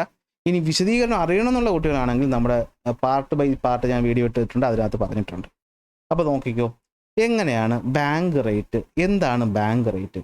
ഇതാണ് ഞാൻ ബാങ്കുകളുടെ ബാങ്കാണ് RBI എന്ന് പറയുമ്പോൾ പറഞ്ഞത്. നമ്മുടെ കൊമേഴ്ഷ്യൽ ബാങ്ക് എന്ന് പറയുന്ന ബാങ്ക് കയ്യിൽ കാശ് സൂക്ഷിക്കത്തില്ല. അതിൻ്റെ ഒരു ഭാഗം കൊണ്ട് റിസർവ് ബാങ്കിലിടും. അപ്പോൾ റിസർവ് ബാങ്ക് പലിശ കൊടുക്കും. ആ കൊടുക്കുന്ന പലിശയാണ് റിവേഴ്സ് റെപ്പോ റേറ്റ് എന്ന് പറയുന്നത്. ഇനി നമ്മുടെ RBIയിൽ നിന്ന് കൊമേഴ്ഷ്യൽ ബാങ്ക് ലോൺ വാങ്ങിച്ചാൽ ആ ലോണിന് പലിശ കൊടുക്കണമല്ലോ, അല്ലാതെ ചുമ്മാ തരത്തില്ലല്ലോ അല്ലേ? അവന്മാരെ പൈസ വേറെ എവിടെ ബിസിനസ് ഇട്ടിട്ടല്ലേ കൊടുക്കാൻ പറ്റാതെ വന്നത്. അപ്പോഴല്ലേ ബാങ്ക് RBI ലോൺ എടുക്കുന്നത്. അപ്പോൾ RBIക്ക് തിരിച്ചു കൊടുക്കണമല്ലോ പലിശ. അതിനാണ് റെപ്പോ റേറ്റ് എന്ന് പറയുന്നത്. സംശയം വന്നോ? അപ്പോൾ എങ്ങനെയാണ് ബാങ്കുകൾ ക്രെഡിറ്റ് കൺട്രോൾ ചെയ്യുന്നത്?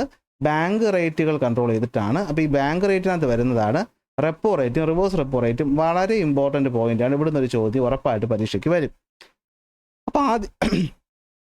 അപ്പോൾ ആദ്യം പഠിക്കുക എന്താണ് ഈ റെപ്പോ റേറ്റ്. അപ്പോൾ ഞാൻ പറയുന്നത് റെപ്പോ റേറ്റിനെ റീപേയ്മെൻറ്റ് റേറ്റ് എന്ന് ഓർത്ത് വയ്ക്കുക. റീപേയ്മെൻറ്റ് റേറ്റ് അതായത് RBIയിൽ നിന്ന് നമ്മുടെ കൊമേഴ്ഷ്യൽ ബാങ്ക് വാങ്ങുന്ന ലോണിന് പകരം റീപേ ചെയ്യേണ്ട റേറ്റാണ് repo rate. The rate of interest charged by the reserve bank of India on the loan taken by the commercial bank. പിടിയോ? അടുത്ത് the rate of interest given by the reserve Bank. RBI കൊടുക്കുന്ന പലിശയാണ് ആർക്കാ? ഡെപ്പോസിറ്റുകൾക്ക്. Commercial bank ചെയ്യുന്ന ഡെപ്പോസിറ്റിന് കൊടുക്കുന്ന പൈസയാണ് reverse repo എന്ന് പറയുന്നത്. അപ്പോൾ റെപ്പോ എന്ന് വെച്ചാൽ റീപേയ്മെൻറ്റ്. ഒരിക്കലും RBIക്ക് ആരുടെ അടുത്തുനിന്ന് ലോൺ എടുക്കേണ്ട ആവശ്യമില്ലേ? അപ്പോൾ റെപ്പോ റേറ്റ് എന്ന് വെച്ചാൽ കൊമേഴ്ഷ്യൽ ബാങ്ക് RBIക്ക് റീപേ ചെയ്യേണ്ട rate, interest rate. Reverse repo rate എന്ന് വെച്ച് കഴിഞ്ഞാൽ ഈ പറയുന്ന കൊമേഴ്ഷ്യൽ ബാങ്ക് RBI കൊണ്ട് ചിലപ്പോൾ പൈസയൊക്കെ ഡെപ്പോസിറ്റ് ചെയ്ത് വയ്ക്കുമല്ലോ, അപ്പോൾ അതിന് RBI കൊടുക്കുന്ന പലിശ. ഇനി സംഭവം നോക്കുക. റെപ്പോ റേറ്റും റിവേഴ്സ് റെപ്പോ റേറ്റും നമ്മുടെ RBI കൂട്ടി. റെപ്പോ റേറ്റും റിവേഴ്സ് റെപ്പോ റേറ്റും നമ്മുടെ RBI കൂട്ടി എന്ന് വെച്ചാൽ അതിൻ്റെ അർത്ഥം എന്താണ്? കൊമേഴ്ഷ്യൽ ബാങ്കിന് കൂടുതൽ കാശ് അങ്ങോട്ട് കൊടുക്കണം. ഇനി ഡെപ്പോസിറ്റ് ഉണ്ടെങ്കിൽ കൂടുതൽ കാശ് ഇങ്ങോട്ട് കിട്ടും. കൂടുതൽ കാശ് ഇങ്ങോട്ട് കിട്ടുന്നതാണോ നല്ലത്, കൊടുക്കുന്നതാണോ നല്ലത്? ഒരു ബാങ്കിനെ സംബന്ധിച്ച് കാശ് കിട്ടുന്നതാണ് നല്ലത്. അപ്പോൾ കൊമേഴ്ഷ്യൽ ബാങ്ക് മാക്സിമം ലോൺ എടുക്കൂല. അപ്പോൾ പ്രശ്നം എന്താ? കൊമേഴ്ഷ്യൽ ബാങ്ക് ജനങ്ങൾക്ക് കൊടുക്കുന്ന പൈസ എന്ന് പറയുന്നത് ഈ ലോൺ എടുത്തിട്ടാണെന്ന് ഞാൻ നേരത്തെ പറഞ്ഞു തന്നേ. അപ്പോൾ ഈ പറയുന്ന ലോൺ മാക്സിമം അവരെടുക്കാൻ നോക്കില്ല. ആൾക്കാരൊന്ന് ചോദിച്ചാലും ലോണില്ല പൊക്കോ എന്ന് പറഞ്ഞു വിടും. അപ്പോൾ ലോണിൻ്റെ അളവ് കുറയും. ലോണാണല്ലോ ആൾക്കാരുടെ കയ്യിൽ കാശായിട്ട് വരുന്നത്, അപ്പോൾ ആൾക്കാരുടെ കയ്യിലുള്ള കാശിൻ്റെ അളവും കുറയും. ഇപ്പോൾ പിടികിട്ടിയേ നോക്ക്. When the RBI increases the rate, ഏത് റെപ്പോ റേറ്റും റിവേഴ്സ് റെപ്പോ റേറ്റും കൊമേഴ്ഷ്യൽ ബാങ്ക് റേറ്റ് ചേഞ്ച് ചെയ്യും. അത് പറഞ്ഞുതരാം. When the rate are increased money available with the commercial bank for lending falls. Commercial ബാങ്കിൻ്റെ കയ്യിൽ ജനങ്ങൾക്ക് കൊടുക്കാൻ വേണ്ടിയുള്ള കാശിൻ്റെ അളവ് കുറയും. കാരണം എന്താ? At high rate of interest the commercial bank will take less loan. കാരണം ഹൈ റേറ്റ് ഓഫ് ഇൻട്രസ്റ്റ് ആണ്. അപ്പോൾ കൊമേഴ്ഷ്യൽ ബാങ്ക് ലോൺ എടുക്കത്തില്ല. From the RBI and deposit more, maximum പൈസ അങ്ങോട്ട് ഇടാനേ നോക്കൂ. കാരണം പലിശ കൂടുതൽ കിട്ടുകയാണല്ലോ എന്ന് വിചാരിക്കും. ഇനി ഒരു കാര്യം ശ്രദ്ധിച്ചു, കൊമേഴ്ഷ്യൽ ബാങ്കിന് എവിടുന്നാ പൈസ? ജനങ്ങളുടെ പൈസയല്ലേ. അപ്പോൾ ജനങ്ങൾ പൈസ കൊമേഴ്ഷ്യൽ ബാങ്ക് കൂടുതൽ കൊണ്ടിട്ടാലല്ലേ കൊമേഴ്ഷ്യൽ ബാങ്കിന് അത് RBI കൊണ്ടിടാൻ പറ്റുള്ളൂ. അപ്പോൾ ബാങ്ക് എന്ത് പറയും? ജനങ്ങളുടെ അടുത്ത് എന്ത് പറയും? നിങ്ങളിപ്പോൾ പൈസ കൊണ്ടിടുകയാണെങ്കിൽ നിങ്ങൾക്ക് കൂടിയ പലിശ തരാമെന്ന് പറയും. അപ്പോൾ ജനങ്ങൾ എന്ത് ചെയ്യും? മാക്സിമം പൈസ കൊണ്ട് ബാങ്കിൽ ഇടും. ആ പൈസ ബാങ്ക് എടുത്ത് RBI ഇടും. RBI കൊമേഴ്ഷ്യൽ ബാങ്കിന് കൊടുക്കും, കൊമേഴ്ഷ്യൽ ബാങ്ക് പബ്ലിക്കിന് കൊടുക്കും. അതാണ് ഇവിടെ പറയുന്നത്. In the same way the loan taken by the public will also be less. കണ്ടോ, ഇവിടെ കൊമേഴ്ഷ്യൽ ബാങ്ക് കൊടുത്താലല്ലേ ജനങ്ങൾക്ക് ലോൺ കിട്ടൂ. അപ്പോൾ ജനങ്ങൾക്ക് ലോൺ കൊടുക്കണമെങ്കിൽ കൊമേഴ്ഷ്യൽ ബാങ്ക് എന്ത് പറയും? ഞങ്ങൾക്ക് RBIക്ക് ഇത്ര ശതമാനം, ഇപ്പോൾ RBIക്ക് ഞങ്ങൾ 10% കൊടുത്താലേ RBI എനിക്ക് ലോൺ വരും. അപ്പോൾ നിങ്ങൾ എനിക്ക് 11% തന്നാലേ എനിക്ക് കൊടുക്കാൻ പറ്റുമോ? ജനങ്ങൾ കൂടുതൽ പൈസ തിരിച്ചടയ്ക്കണ്ടേ. അപ്പോൾ അവർ ലോൺ എടുക്കൂല. അവരെന്ത് ചെയ്യില്ല? The loan taken public will be less. അപ്പോൾ എന്ത് പറ്റും? So the money available with the economy കുറയും. അടുത്ത് ഇത് കുറച്ച് കഴിഞ്ഞാൽ when the rate of interest is high people will prefer to save more money. അല്ലേ, ഈ പറയുന്ന റേറ്റ് കൂടി നിൽക്കുമ്പോൾ ആൾക്കാർക്കും സേവ് ചെയ്യാനാണ് ഇഷ്ടം, ലോൺ എടുക്കത്തില്ല. കാരണം എന്താ? ഇപ്പം നമ്മൾ ലോൺ എടുത്ത് സാധനം വാങ്ങാതിരുന്നാൽ നമുക്കത് കൂടുതൽ പൈസയായിട്ട് കിട്ടും. അപ്പോൾ ഇങ്ങനെയാണ് നമ്മൾ റേറ്റ് കൺട്രോൾ ചെയ്യുന്നത്. അപ്പോൾ ഇൻഫ്ലേഷൻ ഉണ്ടായാൽ നാട്ടിലെ ആൾക്കാരുടെ കയ്യിൽ കൂടുതൽ പൈസ ഉണ്ടെന്ന അർത്ഥം. അപ്പോൾ കൂടുതൽ പൈസ കുറയ്ക്കാനുള്ള വഴി എന്താണ്? ആ പൈസയെ മൊത്തം കൊണ്ട് ബാങ്ക് ഡെപ്പോസിറ്റ് ചെയ്ത് കഴിഞ്ഞാൽ ട്രാൻസാക്ഷൻ നടത്താനുള്ള പൈസ കുറയുമല്ലോ. അപ്പോൾ എന്ത് പറ്റും? സാധനങ്ങളുടെ വിലയും കുറയും. അപ്പോൾ അതിന് വേണ്ടിയിട്ട് എന്ത് ചെയ്യും? ബാങ്ക് റേറ്റ് കൂട്ടും, റെപ്പോ റേറ്റും റിവേഴ്സ് റെപ്പോ റേറ്റും കൂട്ടും. ഇത് കേട്ടിട്ടൊന്ന് വായിച്ചു നോക്കിയാൽ ഇത് കിട്ടും നിങ്ങൾക്ക്. അടുത്ത പരിപാടിയാണ് എന്ത്? നമ്മുടെ ക്യാഷ് റിസർവ് റേഷ്യോ കൺട്രോൾ ചെയ്യുന്നത്. എന്താണ് ക്യാഷ് റിസർവ് എന്ന് പറഞ്ഞു കഴിഞ്ഞാൽ? ക്യാഷ് റിസർവ് എന്ന് വെച്ച് കഴിഞ്ഞാൽ നമുക്ക് കൊമേഴ്ഷ്യൽ ബാങ്കൊക്കെ കിട്ടുന്ന കാശിൽ നിന്ന് the amount of money the bank must keep as reserve with the reserve bank of India out of the money they receive as deposit. ഞാൻ പറഞ്ഞു, ഒരു ഗ്യാരണ്ടിക്ക് വേണ്ടിയിട്ട് എപ്പോഴും കൊമേഴ്ഷ്യൽ ബാങ്കുകൾ കുറച്ച് പൈസ RBI കൊണ്ട് ഇടണമെന്ന് ഞാൻ നേരത്തെ പറഞ്ഞപ്പോഴും പറഞ്ഞു. ആ ഇടേണ്ട പൈസയുടെ അളവിനെയാണ് ക്യാഷ് റിസർവ് റേഷ്യോ എന്ന് പറയുന്നത്. അതായത് നമ്മുടെ ബാങ്കിന് ജനങ്ങൾ കൊണ്ടിട്ട് കൊടുത്ത കാശ് മൊത്തം എടുത്ത് വേറെ ബിസിനസ്സിലിടാനൊന്നും പറ്റത്തില്ല. കാരണം ഈ ബാങ്ക് പൊളിഞ്ഞു പോയാൽ എന്ത് ചെയ്യും? അപ്പോൾ അതിൽ നിന്ന് ഒരു പൈസ എവിടെ കൊണ്ടിടണം? റിസർവ് ബാങ്ക് ഓഫ് ഇന്ത്യയെ കൊണ്ടിടണം. നേരത്തെ പലിശ കിട്ടുമെന്ന് പറഞ്ഞ കാര്യമല്ല, ഇത് റിസർവ് ആയിട്ട് കൊണ്ടിടണം. ഈ പൈസ തൊടാൻ പറ്റത്തില്ല, ഇത് അവിടെ കിടക്കണം. അപ്പോൾ ആ പൈസ ആർക്ക് ചിലവാക്കാനും പറ്റത്തില്ല. ബാങ്കിന് ലോണായിട്ട് കൊടുക്കാൻ പറ്റുമോ മറ്റൊരാൾക്ക്? അല്ലെങ്കിൽ ബിസിനസ്സിൽ കൊണ്ടിടാൻ പറ്റുമോ? പറ്റത്തില്ല. അപ്പോൾ ക്യാഷ് റിസർവ് റേഷ്യോ എന്ന് പറയുന്നത് കുറഞ്ഞാൽ, ഇപ്പോൾ ഞാൻ പറയുന്നതിൻ്റെ ഓപ്പോസിറ്റാണ് പറയാൻ പോകുന്നത്. ക്യാഷ് റിസർവ് റേഷ്യോ കുറഞ്ഞു കഴിഞ്ഞാൽ അതിൻ്റെ അർത്ഥം എന്താണ്? കുറച്ച് പൈസ കൊണ്ട് ബാങ്ക് ഇട്ടാൽ മതി. അപ്പോൾ ബാക്കി ഫുൾ പൈസ ഇവന്മാരുടെ കയ്യിലുണ്ട്. അപ്പോൾ അവർ മാക്സിമം ലോൺ കൊടുക്കും. എവിടെ നോക്കിയോ? When the cash reserve ratio decreases the amount of money available with the bank to lend increases and the availability of credit increases. എന്ന് വെച്ചാൽ ഇപ്പോൾ ഞാൻ പറഞ്ഞതിൻ്റെ ഓപ്പോസിറ്റ് ആയിപ്പോയി. അപ്പോൾ എന്താ സംഭവം? ജനങ്ങൾ ബാങ്കിൽ കൊണ്ടിടുന്ന പൈസ, അതിൽ നിന്ന് RBI പറയും അതിൽ ഇത്ര ശതമാനം നിങ്ങൾ ഞങ്ങൾക്ക് കൊണ്ടിടണം. അപ്പോൾ ആ ഇടണമെന്ന് പറഞ്ഞ എമൗണ്ട് കുറയുകയാണ്. അപ്പോൾ 1 ലക്ഷം കിട്ടിക്കഴിഞ്ഞാൽ 25,000 കൊണ്ട് ഇട്ടാൽ മതി. ബാക്കി 75,000 ഇവന്മാരുടെ കയ്യിൽ ലോൺ കൊടുക്കാനായിട്ടുണ്ട്. അതാണ് ഇതിൻ്റെ അർത്ഥം. ഇനി when the cash reserve ratio increases, CRR കൂടിയെന്ന് വെച്ചതിൻ്റെ അർത്ഥം എന്താ? ഈ പറയുന്ന ജനങ്ങൾ 1 ലക്ഷം കൊണ്ടിട്ടു. അപ്പോൾ RBI പറയും അതിൽ 50,000 ഞങ്ങൾക്ക് കൊണ്ട് തരണം. എന്നാൽ ഇവന്മാർക്ക് ഇപ്പോൾ ആകെ 50,000 അല്ലേ ബാക്കി ചിലവാക്കാനുണ്ടാവുള്ളൂ. അപ്പോൾ ആ 50,000 അല്ലേ മറ്റവർക്ക് ലോണായിട്ട് കൊടുക്കാൻ പറ്റുള്ളൂ. അപ്പോൾ ബാങ്കിൻ്റെ കയ്യിലുള്ള പൈസ കുറയും, ലെൻഡ് ചെയ്യാനുള്ള പൈസ കുറയും. ഇതാണ് സംഭവം. ഓക്കെ, മനസ്സിലായി കാണുമെന്ന് വിശ്വസിക്കുന്നു. അടുത്ത ആക്ടസ് ഗവൺമെൻറ്റ്സ് ബാങ്ക്, ഗവൺമെൻറ്റിൻ്റെ ബാങ്കായിട്ട് പ്രവർത്തിക്കുക. ഇത് RBIയുടെ ഫംഗ്ഷൻസാണ് നമ്മൾ പറഞ്ഞുകൊണ്ടിരുന്നത്. ഗവൺമെൻറ്റിൻ്റെ ബാങ്കായിട്ട് ഫംഗ്ഷൻ ചെയ്യുക. അപ്പോൾ ഗവൺമെൻറ്റിൻ്റെ ബാങ്കായിട്ട് ഫംഗ്ഷൻ ചെയ്യുക എന്ന് വെച്ച് കഴിഞ്ഞാൽ നമ്മുടെ ഫിസിക്കൽ പോളിസിയും മോണിറ്ററി പോളിസിയും കൺട്രോൾ ചെയ്യുക എന്നുള്ളതാണ്. അതായത് ഗവൺമെൻറ്റിന് എന്തെങ്കിലും പൈസയുടെ ആവശ്യങ്ങൾ ഗവൺമെൻറ്റിൻ്റെ അക്കൗണ്ട് മെയിൻറ്റെയിൻ ചെയ്യുക, ബാങ്കിങ് സർവീസ് കൊടുക്കുക, ഫിനാൻഷ്യൽ മാനേജ്മെൻറ്റ് ചെയ്യുക, ഇതൊക്കെ RBI ആണ് ചെയ്യുന്നത്. RBI ഗവർണറിനെ നമ്മുടെ പ്രൈം മിനിസ്റ്ററിന് കൺസൾട്ട് ചെയ്യാൻ പറ്റും. ഇനി ഇവരെന്തൊക്കെ തീരുമാനം എടുക്കും? ഫിസിക്കൽ പോളിസി എന്ന് വെച്ചാൽ ഇപ്പോൾ GST പോലുള്ള ടാക്സിൻ്റെ കാര്യങ്ങൾ നമ്മളത് പറഞ്ഞു തന്നത് കേന്ദ്ര ഗവൺമെൻറ് അല്ലേ, അല്ലാതെ RBI ഒന്നും അല്ലല്ലോ. അപ്പോൾ കേന്ദ്ര ഗവൺമെൻറ് നടത്തുന്ന ടാക്സേഷൻസും ഗവൺമെൻറ് എത്ര രൂപ സ്പെൻഡ് ചെയ്യണമെന്ന് പറഞ്ഞ പോളിസിയാണ് ഫിസ്ക്കൽ പോളിസി. ഇത് നിർമ്മിക്കാനും അതുപോലെ നമ്മുടെ ഈ പറയുന്ന ഇപ്പോൾ മോളി പറഞ്ഞില്ലേ ക്യാഷ് റിസർവ് റേഷ്യോ പോലെയുള്ള പൈസയുടെ കാര്യങ്ങൾ ചെയ്യുന്നത്, അതിനെയാണ് മോണിറ്ററി പോളിസി എന്ന് പറയുന്നത്. അപ്പോൾ ഒന്നുകൂടി ഫിസ്ക്കൽ പോളിസി എന്ന് വെച്ച് കഴിഞ്ഞാൽ എന്താണ്? Policy regarding taxation and government spending. Monetary policy എന്ന് വെച്ച് കഴിഞ്ഞാൽ എന്തായിരിക്കും? പൈസയുമായി ബന്ധപ്പെട്ട കാര്യം, അതായത് സപ്ലൈ ഓഫ് മണി ആൻഡ് ക്രെഡിറ്റും റേറ്റ് ഓഫ് ഇൻട്രസ്റ്റ് കൺട്രോൾ ചെയ്യുന്ന കാര്യങ്ങളൊക്കെ തീരുമാനിക്കുന്നത് RBIയും ഗവൺമെൻറ്റും ചേർന്നിട്ടാണ്. നെക്സ്റ്റ് വരുന്നതാണ് ഫോറിൻ എക്സ്ചേഞ്ചിൻ്റെ കസ്റ്റോഡിയൻ. അതായത് നമ്മുടെ രാജ്യം എപ്പോഴും സ്വർണത്തിൻ്റെ രൂപത്തിലും വിദേശ നാണ്യം പ്രധാനമായിട്ടും ഡോളറിൻ്റെ രൂപത്തിലും പൈസ സ്റ്റോർ ചെയ്ത് വയ്ക്കും. കാരണം നമ്മുടെ രാജ്യത്തിന് വിദേശ രാജ്യങ്ങളിൽ നിന്നും പല സാധനങ്ങളും വാങ്ങേണ്ടതായിട്ടുണ്ട്.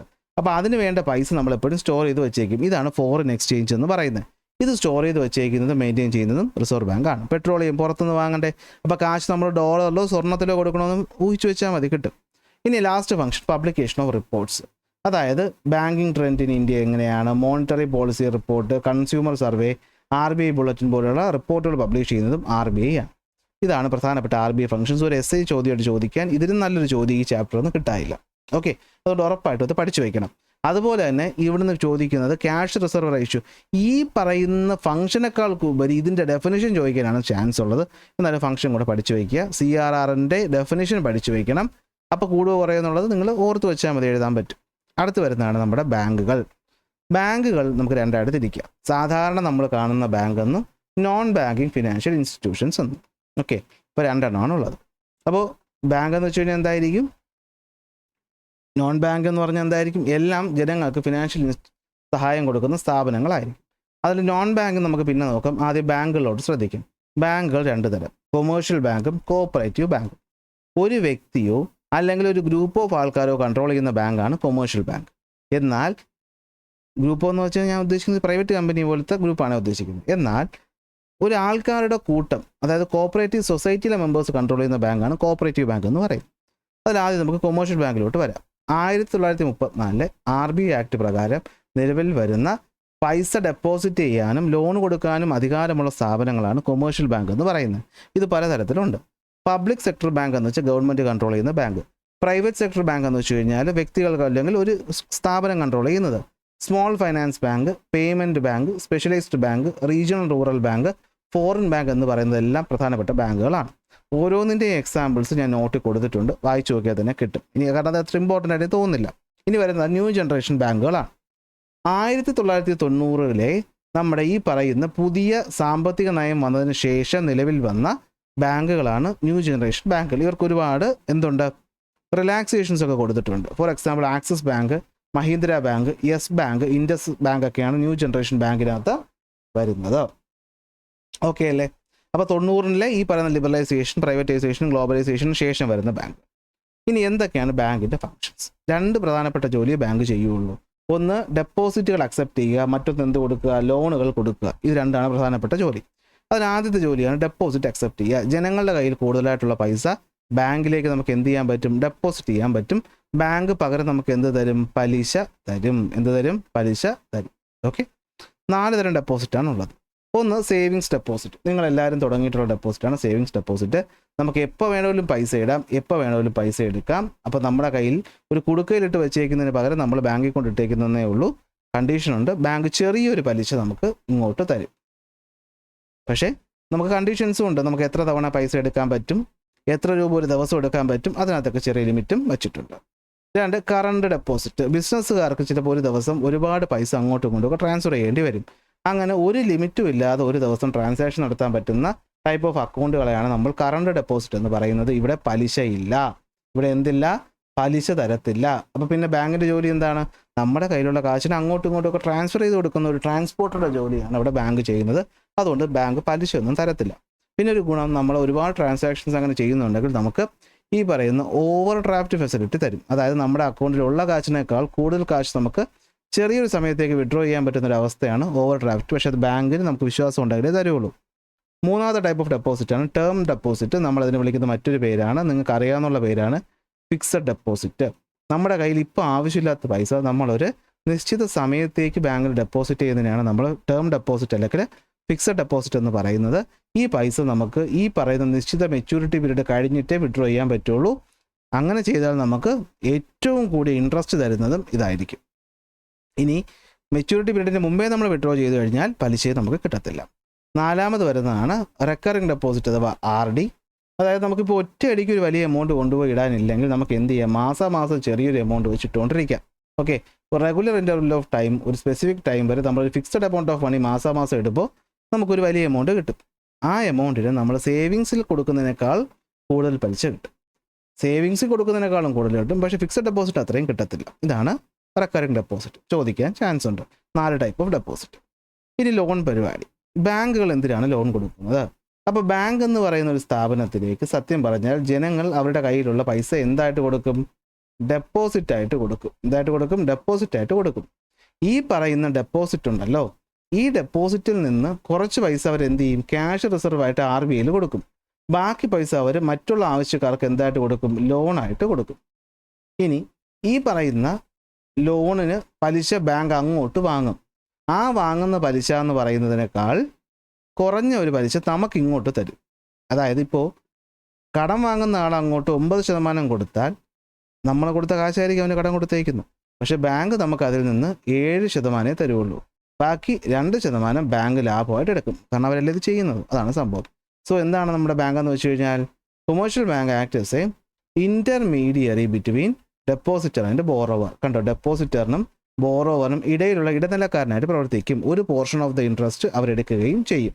ഓക്കെ, സോ അതാണ് വ്യത്യാസം. So the interest charged by the borrower എന്ന് വെച്ച് കഴിഞ്ഞാൽ റീപേക്കാളും ഗ്രേറ്റർ ആയിരിക്കും. ഇനി മറ്റ് ഫംഗ്ഷൻസ് എന്തൊക്കെയാണ് ബാങ്കിൻ്റെ? ക്രെഡിറ്റ് കാർഡ്, ഡെബിറ്റ് കാർഡ് തരിക, ATM തരിക, അതുപോലെ ലോക്കർ സർവീസ്, ലോക്കർ ഫെസിലിറ്റി തരിക. ഇതൊക്കെ അതർ ഫംഗ്ഷൻസ് ആണ്. ഇതും ചിലപ്പോൾ 1 മാർക്കിന് ചോദിക്കാം. ഇനി ബാങ്കും ടെക്നോളജി. നമ്മൾ കമ്പ്യൂട്ടറിൻ്റെയും സ്മാർട്ട് ഫോണിൻ്റെയും ഇൻ്റർനെറ്റിൻ്റെയൊക്കെ അവൈലബിലിറ്റി കാരണം ബാങ്കുകൾ അവരുടെ പ്രവർത്തനം കുറച്ചുകൂടി വർദ്ധിപ്പിച്ചിട്ടുണ്ട്. അങ്ങനെയുള്ള പ്രധാനപ്പെട്ട കുറച്ച് ടെക്നോളജി വരുന്ന കാര്യങ്ങളാണ്. ഒന്ന് NEFT, national electronic fund transfer. എന്ന് വെച്ചാൽ നമുക്ക് IFSC കോഡ് ഉപയോഗിച്ചുകൊണ്ട് നമുക്ക് പൈസ അക്കൗണ്ടുകൾക്കിടയിൽ അങ്ങോട്ടും ഇങ്ങോട്ടും ട്രാൻസ്ഫർ ചെയ്യാൻ പറ്റുന്ന പരിപാടിയാണ് നെഫ്റ്റ്.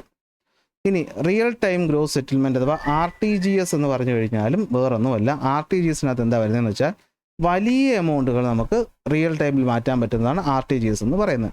ഇതിൻ്റെ ഉദാഹരണവും ഞാൻ ക്ലാസ്സിൽ പഠിപ്പിച്ചപ്പോൾ പറഞ്ഞു തന്നിരുന്നു. കോർ ബാങ്കിങ് എന്ന് പറഞ്ഞു കഴിഞ്ഞാൽ നമുക്ക് നമ്മുടെ സ്വന്തം ബ്രാഞ്ചിൽ തന്നെ പോകാതെ അതേ ബാങ്കിൻ്റെ മറ്റേതെങ്കിലും ഒരു ബ്രാഞ്ചിൽ പോയിട്ട് നമുക്ക് നമ്മുടെ ട്രാൻസാക്ഷൻ നടക്കാനായിട്ട് അല്ലെങ്കിൽ നടത്താനായിട്ട് പറ്റും. അതായത് ഞാനിപ്പോൾ എൻ്റെ ബാങ്ക് ഞാനിപ്പോൾ ഇവിടെ പോയി കോഴിക്കോട് പോയാൽ എൻ്റെ അതേ ബാങ്കിൻ്റെ ശാഖയാകണമെന്നേ ഉള്ളൂ. അവിടെ പോയാൽ എനിക്ക് എൻ്റെ അക്കൗണ്ടിൻ്റെ ഫുൾ ഡീറ്റെയിൽസ് അവിടെ കിട്ടും. എന്ത് ട്രാൻസാക്ഷൻ അവിടെ ചെയ്യാൻ പറ്റും. അതിനാണ് കോർ ബാങ്കിങ് എന്ന് പറയുന്നത്. നെക്സ്റ്റ് വരുന്നതാണ് യൂണിവേഴ്സൽ പേയ്മെൻറ്റ് ഇൻ്റർഫേസ് എന്ന് പറയുന്നത്, UPI. കണ്ടോ, ഫിനാൻഷ്യൽ ട്രാൻസാക്ഷൻസ് ഫ്രം, അതിന് മുന്നത്തെ കാര്യം ഒന്നുകൂടി പറയുകയാണെങ്കിൽ financial transaction from any of its branches. പഠിച്ചു വെച്ചോളാം, ചോദിക്കും ചിലപ്പോൾ. യൂണിവേഴ്സൽ പേയ്മെൻറ്റ് ഇൻ്റർഫേസ് എന്ന് വെച്ച് കഴിഞ്ഞാൽ എന്തായിരിക്കും? നമുക്ക് റിയൽ ടൈമായിട്ട് അക്കൗണ്ടുകൾക്കിടയിലൂടെ പൈസ ട്രാൻസ്ഫർ ചെയ്യാൻ പറ്റും. നമ്മുടെ ഗൂഗിൾ പേ, Paytm, ഫോൺപേ, ഭീം, ആമസോൺ പേ പോലെ ഉപയോഗിച്ചിട്ട് നാഷണൽ പേയ്മെൻറ്റ് കോർപ്പറേഷനാണ് ഡെവലപ്പ് ചെയ്തത്. നമുക്ക് എന്ത് ചെയ്യാൻ പറ്റും? ബാങ്ക് അക്കൗണ്ടിനെ മൊബൈൽ ആപ്ലിക്കേഷൻ വഴി കണക്ട് ചെയ്യാനായിട്ട് പറ്റും. നെക്സ്റ്റ് വരുന്നതാണ് non banking financial institutions. Bank കഴിഞ്ഞു, NBFI. അപ്പോൾ എന്തായിരിക്കും? നമ്മൾ പ്രധാനപ്പെട്ട ചെക്ക് വഴി പൈസ ട്രാൻസ്ഫർ ചെയ്യുക, ഡെപ്പോസിറ്റ് അക്സെപ്റ്റ് ചെയ്യുക, ലോണ് കൊടുക്കുക എന്നതൊഴിച്ച് ബാക്കി സാമ്പത്തിക ഇടപാടുകൾ നടത്താൻ സഹായിക്കുന്ന സ്ഥാപനങ്ങളാണ് നോൺ ബാങ്കിങ് ഫിനാൻഷ്യൽ ഇൻസ്റ്റിറ്റ്യൂഷൻസ് എന്ന് പറയുന്നത്. അതായത് നമ്മുടെ ഇൻഷുറൻസ് കമ്പനികൾ, മ്യൂച്വൽ ഫണ്ട് കമ്പനികൾ, ചിട്ടി നടത്തുന്ന സ്ഥാപനങ്ങളൊക്കെയാണ് ഇതിനകത്ത് വരുന്നത്. അപ്പോൾ ഇതിനെ കൺട്രോൾ ചെയ്യാനായിട്ട് RBI ഉണ്ടാകും, സെക്യൂരിറ്റീസ് എക്സ്ചേഞ്ച് ബോർഡ് അഥവാ SEBI ഉണ്ടാകും. മ്യൂച്വൽ ഫണ്ട് കമ്പനികൾക്ക് വേണ്ടിയിട്ട് insurance regulatory and development authority ഉണ്ടാകും. ഇൻഷുറൻസ് കമ്പനിയൊക്കെ LIC അതുപോലത്തെ കമ്പനികളില്ലേ. പിന്നെ നാഷണൽ ഹൗസിംഗ് ബാങ്കുകൾ ഉണ്ടായിരിക്കും. എന്തായിരിക്കും? ലോണുകൾക്ക് വേണ്ടിയിട്ട്. ഇനി നമുക്ക് സോഴ്സസ് ഓഫ് ക്രെഡിറ്റിലോട്ട് വരാം. അപ്പോൾ നമുക്കറിയാമല്ലോ, ബാങ്കുകളുടെ പ്രധാനപ്പെട്ട ജോലിയാണ് കടം കൊടുക്കുക. അപ്പോൾ ഏതൊരു രാജ്യത്തിൻ്റെയും ബിസിനസ് വളരണമെങ്കിൽ അവിടെ ക്രെഡിറ്റ് എന്ന് പറയുന്നത് വളരെ ഇമ്പോർട്ടൻ്റ് ആണ്. കാരണം ലോണ് കിട്ടിയാലേ നമുക്ക് പുതിയ സ്ഥാപനങ്ങളൊക്കെ തുടങ്ങാൻ പറ്റും. അല്ലെ, ആലോചിച്ച് നോക്കി, എനിക്കൊരു കമ്പനി തുടങ്ങണം, 10 ലക്ഷം രൂപ വേണം. എനിക്ക് കമ്പനി നടത്തി ചിലപ്പോൾ 50 കോടിയുടെ ലാഭം ഉണ്ടാകാം. പക്ഷേ എനിക്ക് ഇൻവെസ്റ്റ് ചെയ്യാനുള്ള പൈസ വേണ്ടേ? അപ്പോൾ നമ്മളെ വിശ്വസിച്ചോ അല്ലെങ്കിൽ നമ്മുടെ കയ്യിലുള്ള സാധനങ്ങൾ ഈടായിട്ട് വെച്ചോ നമുക്ക് കടം വാങ്ങാൻ പറ്റും. അതിനാണ് ലോൺ എന്ന് പറയുന്നത്, അല്ലെങ്കിൽ ക്രെഡിറ്റ് എന്ന് പറയുന്നത്. ഇന്ത്യയിലുള്ള ലോണുകൾ നമുക്ക് 2 ആയിട്ട് തിരിക്കാം. ഫോർമൽ സോഴ്സ് ഓഫ് ക്രെഡിറ്റ് എന്നും ഇൻഫോർമൽ എന്നും. നമ്മളൊരു ബാങ്കോ അല്ലെങ്കിൽ ഒരു ഗവൺമെൻറ്റോ അല്ലെങ്കിൽ പ്രൈവറ്റോ ആയിക്കോട്ടെ, ഒരു ഫിനാൻസ് സ്ഥാപനത്തിൽ നിന്ന് നമ്മൾ മര്യാദയ്ക്ക് വാങ്ങുന്ന ലോണ് ഫോർമൽ ലോൺ. അതിൽ ബാങ്ക് വരും, നോൺ ബാങ്കിങ് ഫിനാൻഷ്യൽ ഇൻസ്റ്റിറ്റ്യൂഷൻസ് വരും, നമ്മുടെ ഈ പറയുന്ന കുടുംബശ്രീ പോലെയുള്ള സെൽഫ് ഹെൽപ്പ് ഗ്രൂപ്പുകൾ വരും, അല്ലെങ്കിൽ നമ്മുടെ ഗ്രാമീൺ ബാങ്ക് പോലുള്ള മൈക്രോ ഫൈനാൻസുകളും വരും. എന്നാൽ ഇൻഫോർമൽ എന്ന് വെച്ചാൽ നമ്മളവിടെ റെഗുലർ ആയിട്ടുള്ള ഒരു കാര്യമില്ല. അതായത് നമ്മൾ ഒരു ഡോക്യുമെൻ്റ് ഒന്നും ഒപ്പിട്ടല്ല വാങ്ങുന്നത്, വിശ്വാസത്തിൻ്റെ പുറത്ത് പൈസ അങ്ങോട്ടും ഇങ്ങോട്ടും കൊടുത്താൽ അതാണ് ഇൻഫോർമൽ. അത് മാറിപ്പോകരുത്. ലോക്കൽ മണി ലെൻഡേഴ്സ്, വട്ടിപ്പലിശ, കൂട്ടുകാർ, ബന്ധുക്കൾ. അപ്പോൾ ഇവിടുന്ന് എപ്പോഴും ചോദിക്കുന്നത് ഇതുപോലെ കുറേ എണ്ണം തന്നിട്ട് ഇതിൽ ഫോർമൽ ഏത് ഇൻഫോർമൽ ഏതെന്ന് എഴുതാനൊരു ചോദ്യം നിങ്ങൾക്ക് ഒരു 90% പരീക്ഷയ്ക്ക് എക്സ്പെക്റ്റ് ചെയ്യാം ഈ ചാപ്റ്ററിൽ നിന്ന്. ഓക്കെ, അപ്പോൾ നമുക്ക് അതാണ് വരുന്നത്. ഇനി വരുന്നതാണ് ക്യാഷ് ഡെപ്പോസിറ്റ് റേഷ്യോ. എന്ന് വെച്ചാൽ നമ്മൾ ലോൺ കൊടുക്കുന്ന കാര്യം പറയുമ്പോഴാണ് ഇത് നോക്കേണ്ടത്. ഒരു ബാങ്ക് അവരുടെ കയ്യിലുള്ള രൂപയിൽ നിന്ന് എത്രത്തോളം രൂപയാണ് ലോണായിട്ട് കൊടുത്തിട്ടുള്ളത്, അതിനാണ് നമ്മൾ ക്രെഡിറ്റ് ഡെപ്പോസിറ്റ് റേഷ്യോ എന്ന് പറയുന്നത്. Proportion of the banks deposit that are used for loan. Loan എടുക്കാൻ വേണ്ടി അല്ലെങ്കിൽ മറ്റുള്ളവർക്ക് ലോൺ കൊടുക്കാൻ വേണ്ടി ബാങ്ക് അവരുടെ കയ്യിലുള്ള രൂപയുടെ എത്രയാണ് ചിലവാക്കിയിട്ടുള്ളത്. ഓക്കെ, അത് RBI മോണിറ്റർ ചെയ്യും. കാരണം ഹൈ ക്രെഡിറ്റ് ഡെപ്പോസിറ്റ് റേഷ്യോ ആണെങ്കിൽ അതിൻ്റെ അർത്ഥം ആ ബാങ്ക് കുറച്ച് റിസ്ക് എടുത്ത്, അതായത് ആ ബാങ്കിൻ്റെ കയ്യിൽ എന്തായാലും അത്രയും കാശ് ഉണ്ടാവത്തില്ല.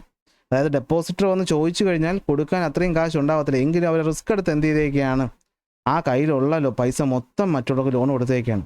ഇങ്ങനെ ഒരുപാട് കൊടുക്കുമ്പോഴാണ് ചിലപ്പോൾ ബാങ്കുകൾ പൂട്ടിപ്പോകുന്നത്. കാരണം പൈസ ഡെപ്പോസിറ്റ് ചെയ്ത് തിരിച്ചു ചോദിക്കുമ്പോൾ ഇവൻ തിരിച്ചടച്ചാലേ കൊടുക്കാൻ പറ്റുള്ളൂ, ഇവന്മാർ ചിലപ്പോൾ തിരിച്ചടയ്ക്കത്തില്ല. അപ്പോൾ ബാങ്ക് എന്ത് ചെയ്യും, പൊട്ടും. അങ്ങനെയാണ് ബാങ്ക് പൊളിയുന്ന പരിപാടി. ഓക്കെ, അപ്പോൾ ഇത് RBI ആണ് കൺട്രോൾ ചെയ്യുന്നത്. ഓക്കെ, ഇനി വരുന്നത് എന്താണ്, ഫിനാൻഷ്യൽ ഇൻക്ലൂഷനാണ്. ഫിനാൻഷ്യൽ ഇൻക്ലൂഷൻ എന്ന് വെച്ചാൽ വേറൊന്നുമില്ല.